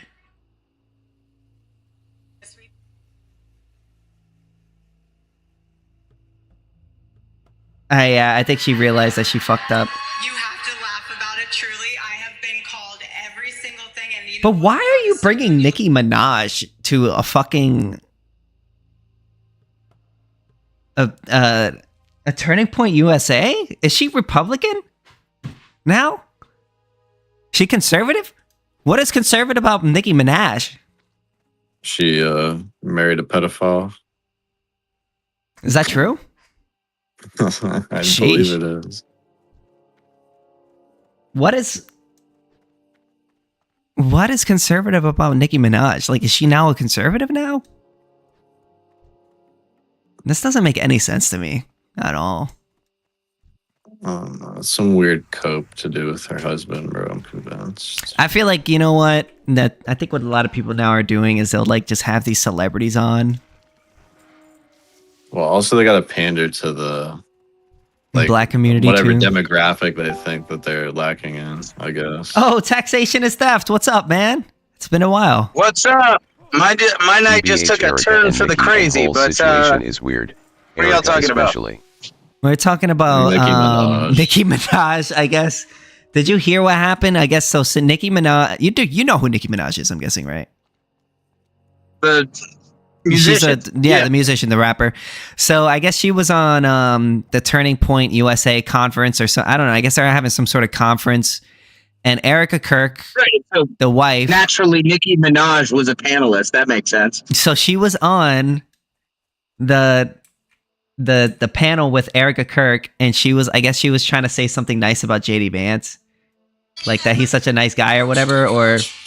But she said that the assassin JD Vance, but she realized like how stupid she sounded right as she said it. Look here, I got it right here. Let's listen. You have amazing role models like the assassin JD Vance, our vice president.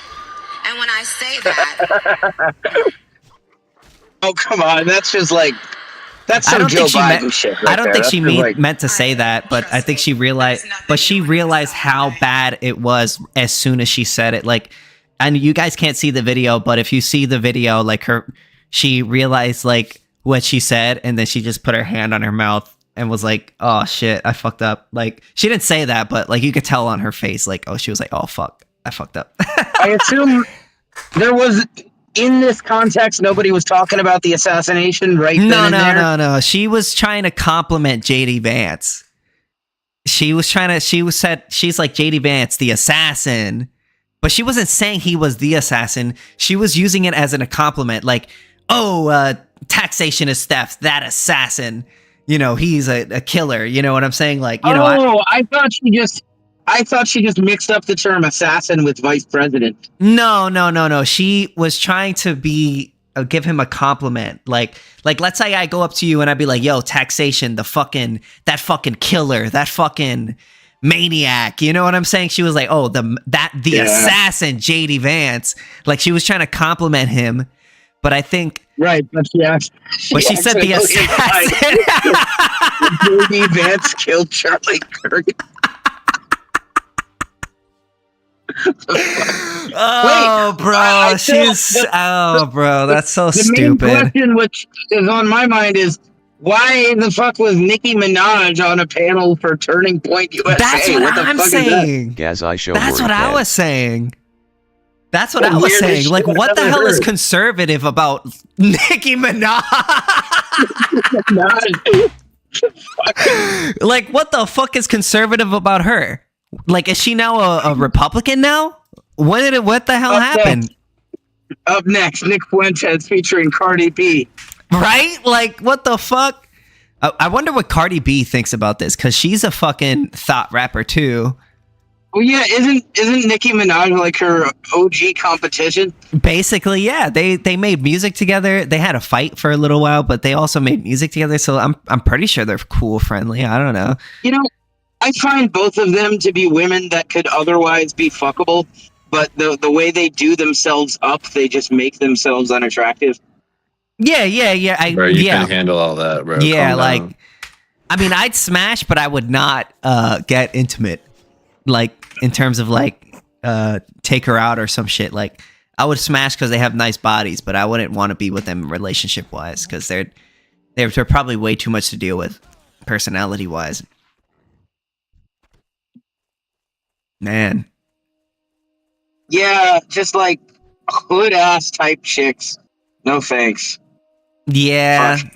I grew up with them. I have a shit ton of experience with them. They're almost all of them. Not all of them, but almost all of them. They're fucking masculine. They got a shitty attitude. They're petty about everything. They're always looking for. Yo, did you guys see?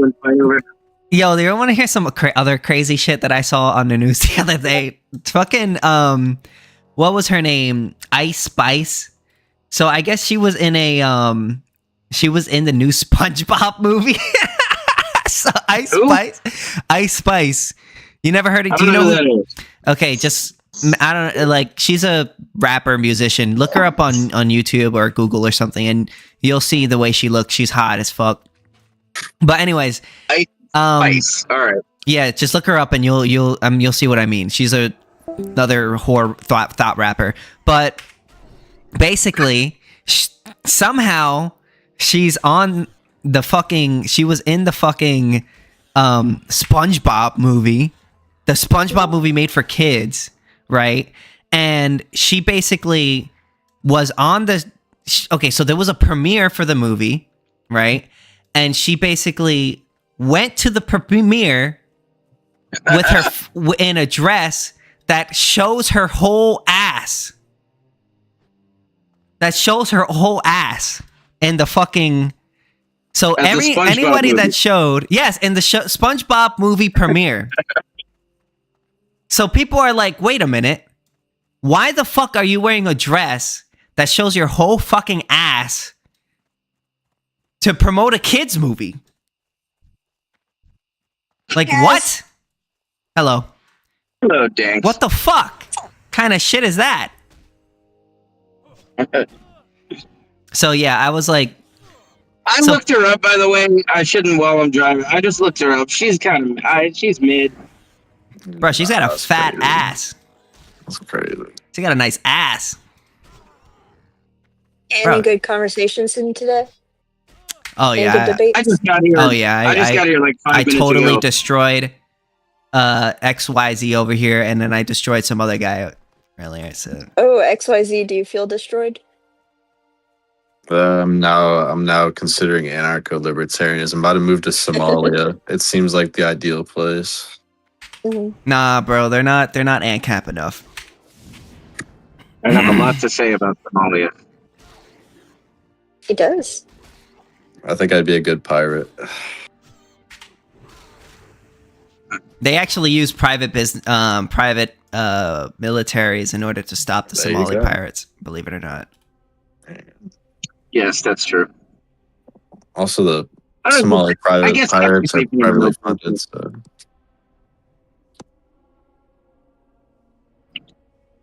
I mean, I wouldn't.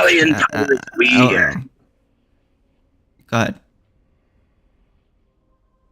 So I'm suddenly, apparently, I learned like an hour ago or some shit that rather than going to the first day of training for my new job tomorrow, like this upcoming day that we're going into, I am going to be schlepping to Sarasota, Florida, and back to bring someone to court by 9 a.m. for $500.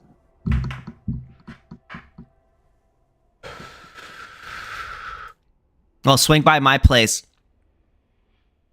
Wait, you don't live in? Do you live in Sarasota? I live in. I don't want to say where I live, but I live near.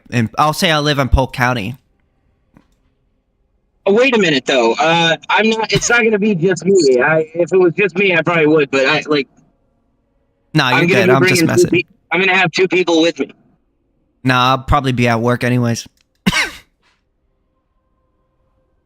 Well, it depends. I mean, if it was on... Yeah, I certainly can't stop on the way fucking down because I got to have these folks to court. It's a girl that, she has court and she'll go to jail if she doesn't show up. And her boyfriend is coming to calm her down, even though all I hear about these two is that they fucking fight constantly. Take that bitch to court. I'm doing it in a shoddy-ass truck that's giving me some kind of transmission issues. 8-hour round trip or so, or 7-hour round trip. But $500 is $500. I thought I was going to be going to sleep around now or earlier.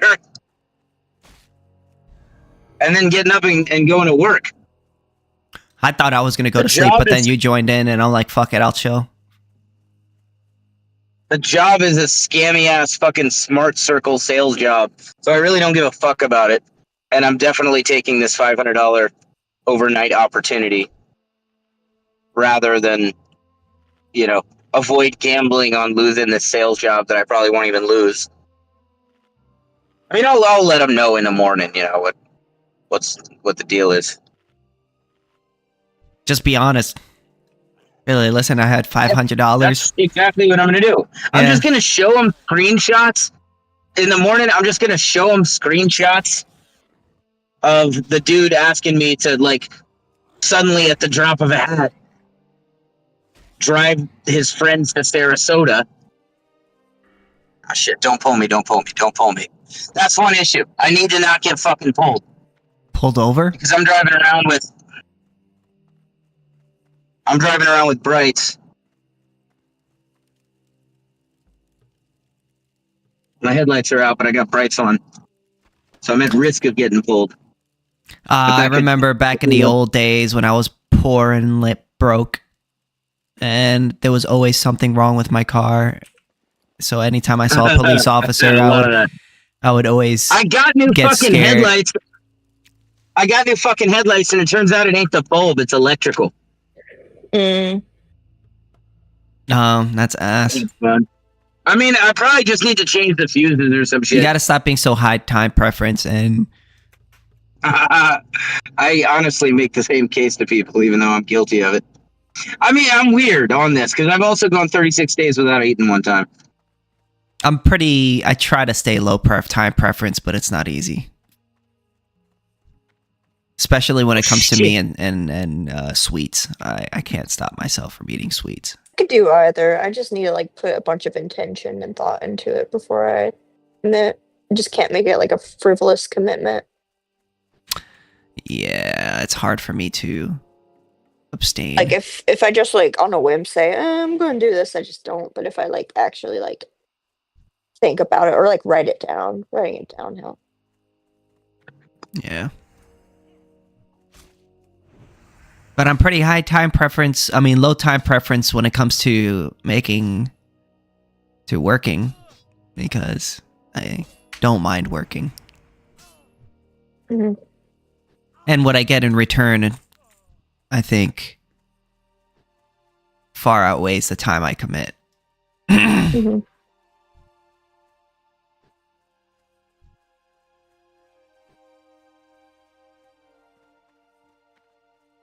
Shit. Thought I'd forgotten my vape at home. That would be disastrous. If I forget my vape, I immediately drive back, even if I'm late to work. I have done that. It depends how far I am from the house. I did that like last week. Yeah, that's happened to me once. And I was like, fuck it, I'll be late. If I can't like have my vape, I'll want to die.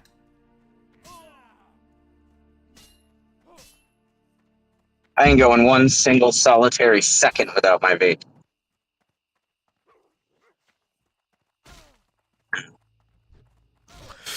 So, where did you find XYZ? Is XYZ a stater tot? Yeah, he's a stater tot, but... Oh, shit. But I think I debated him out because he doesn't really have any more questions for me anymore. Sometimes you just gotta let him percolate on it. I think he's with us now. Sometimes they'll be, sometimes they'll kind of just be out of objections, and you gotta just let them, sit with what they got now. Yeah. Sitting on toilet.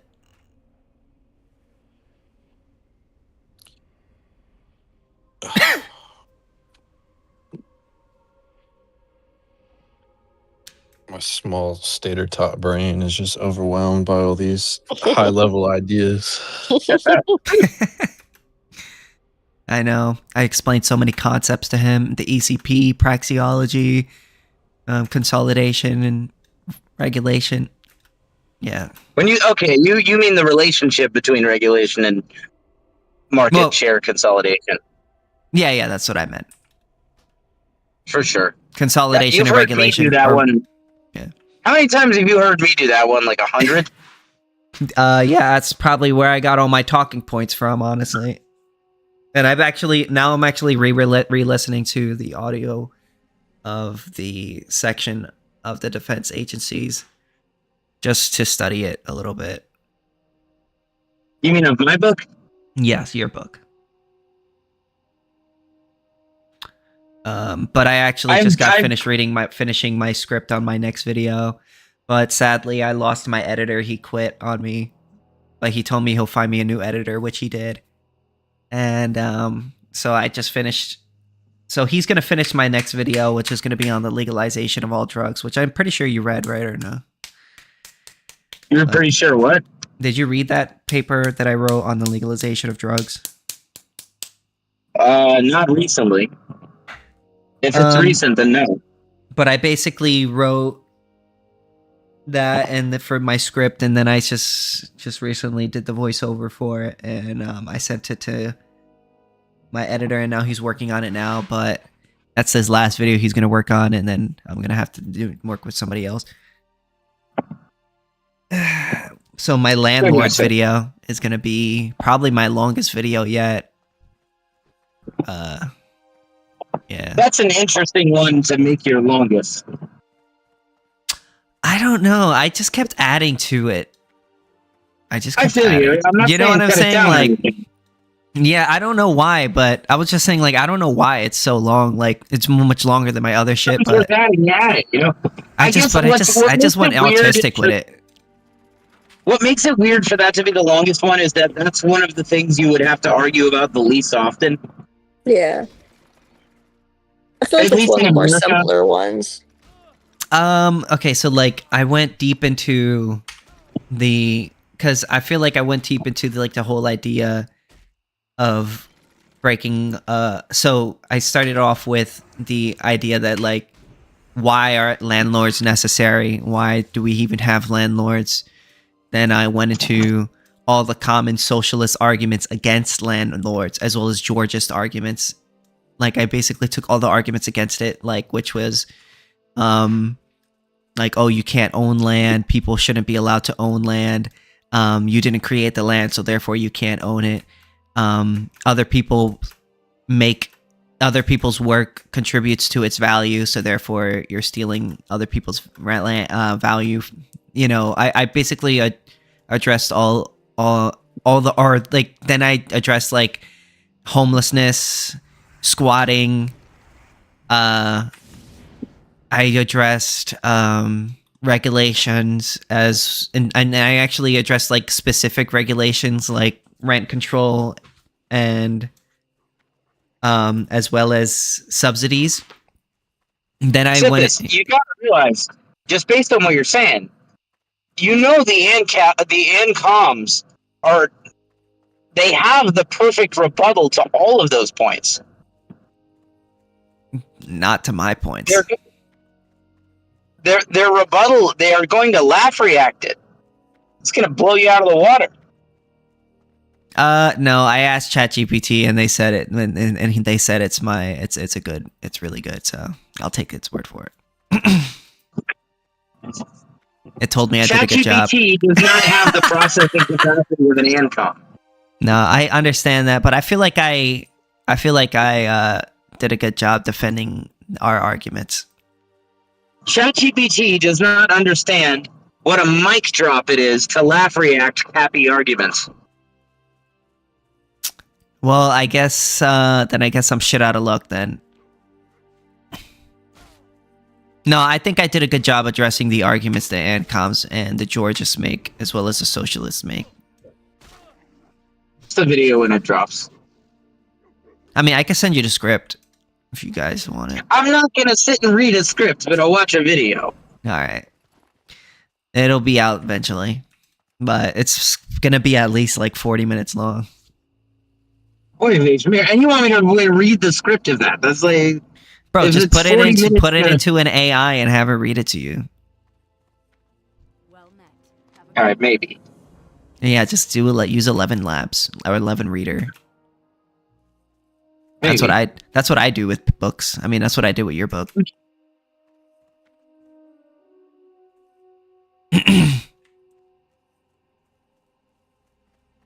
I also did that with the book from mutual aid to the welfare state. I guess it's not just AnComs your landlord video will be for. It would also, this would be just more broadly communists, Marxists in general. Mostly Marxists, socialists, and Georgists. Depends what you mean by socialist, I guess. Not all well, socialists your are average, immediately... or I guess progressive socialists. Well, now wait a minute.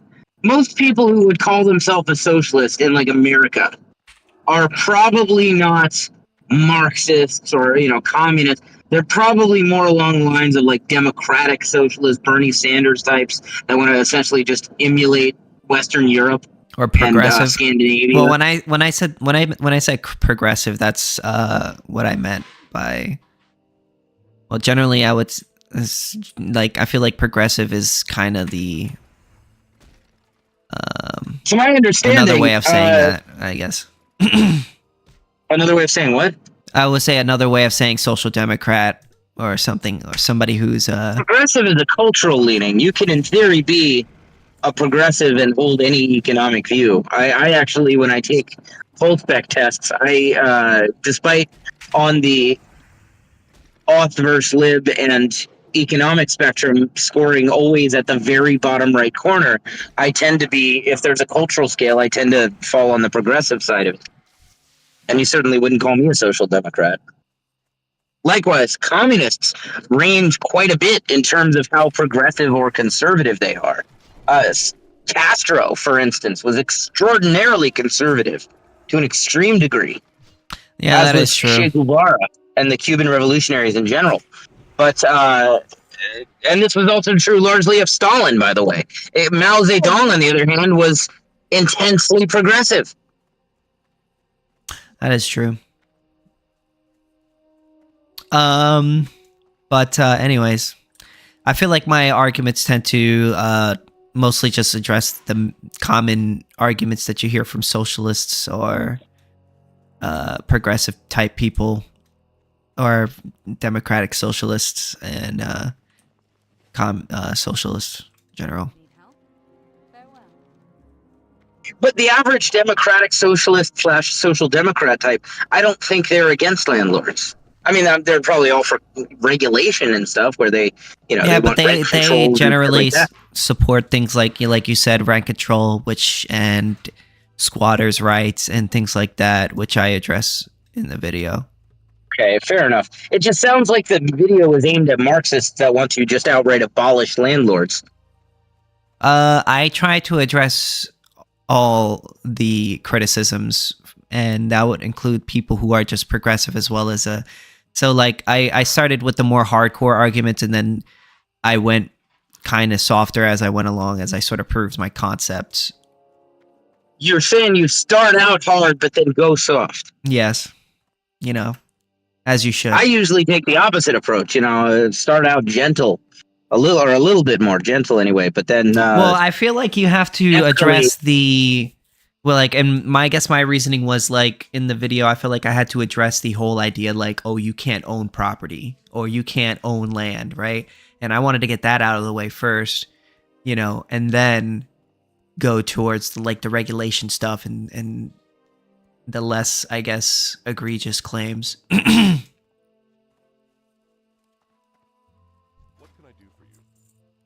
If that makes sense.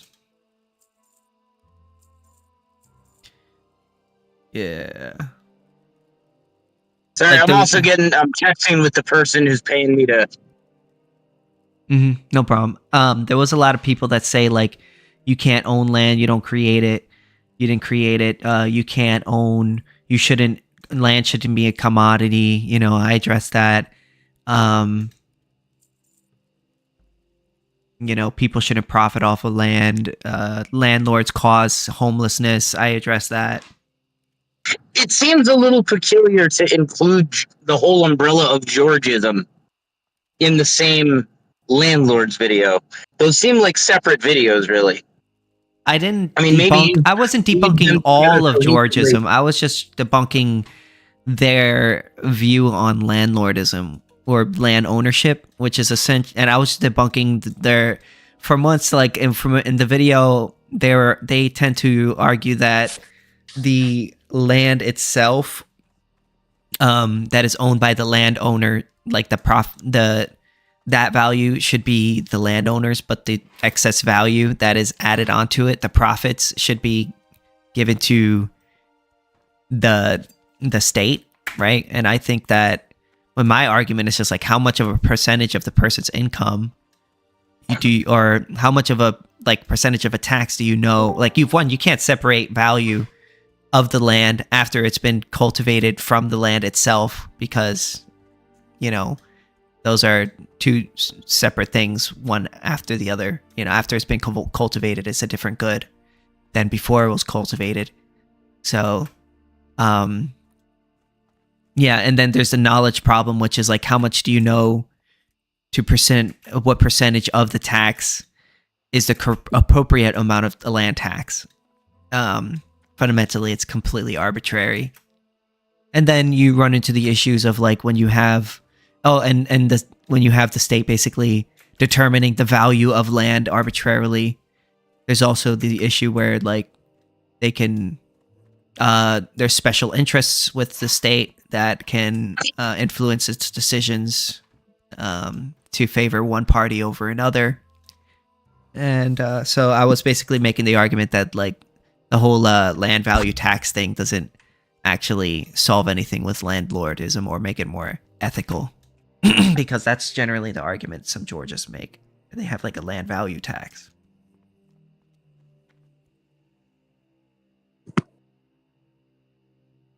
I didn't notice if you included this or not, but the ECP, of course, factors in. Yeah, that's what I said, the knowledge problem. That's Okay. I spaced for a second because I'm looking for an address. No, you're good. That's fine. I'm about to be pulling up and picking up these folks. I don't necessarily have to get off. I guess it'll be up to them because I'm being paid. So this is a well-paid ride. So I can't wait for Christmas time. I can't wait for the Christmas weekend because I know I'm going to be making some good money on DoorDash during the Christmas weekend. Oh, hey Cam, what's up? I just realized you're in here. How you doing? Good? I'm good. That's good. Were you guys talking about Georgism? Oh yeah. I was talking about in my YouTube video. I was talking about he's like why land value taxes are kind of bogus. Because you can't really separate the value of the land itself from the productivity or the stuff that's built on top of it. You know what I mean? Shit, that should be my new catchphrase. The taxes are kind of bogus. I don't know if I would want to put it so strongly. Taxes are bogus. Super lame. But anyways, yeah, I was kind of debunking in my new video about landlords. I was kind of debunking Georgism and their idea of land value taxes and stuff like that. My mom, she actually doesn't know anything about anarcho-capitalism, or she's not political at all. But she knows I'm an anarchist, but she doesn't even know what it is or anything like that. So a book came in, and I just bought the book Ethics of Anarcho-Capitalism, and I was like, hey mom, you should read the book that it just came in. And she was like, you know what, after you're done reading it, you can give it to me and I'll read it. So I'm going to give it to her after I'm done reading it. And yeah. Hopefully my mom will become an ANCAP. But I just got the book, The Ethics of Anarcho-Capitalism, the hardcover.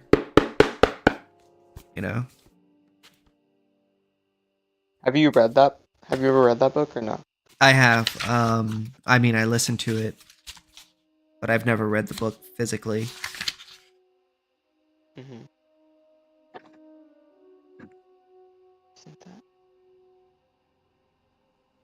But I did like this book, The Ethics of Anarcho-Capitalism. Coming out, they just want to take a Jeep. Take a Jeep? I should probably read that book. Yeah, it's pretty good. I heard Liquid Zulu say that book introduced him like he became an ANCAP because of that book, so I should probably read that book. Fucking look at your face. I think it's a perfect introduction to ANCAP. I had that earlier. I just saw that. Oh, it was, but it wasn't as big because I just started squeezing it. I'll try to empty it. Are you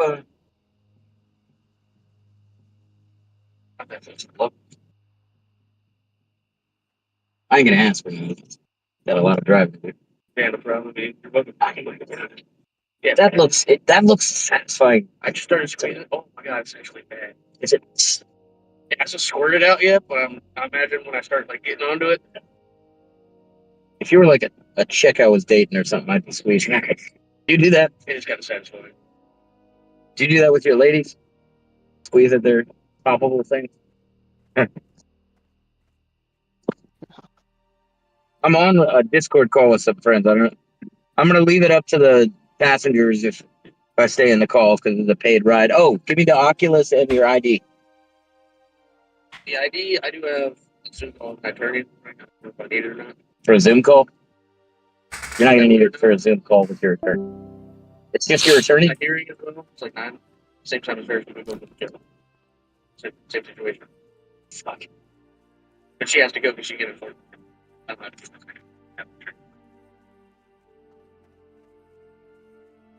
I've been to court a whole bunch of times. I've never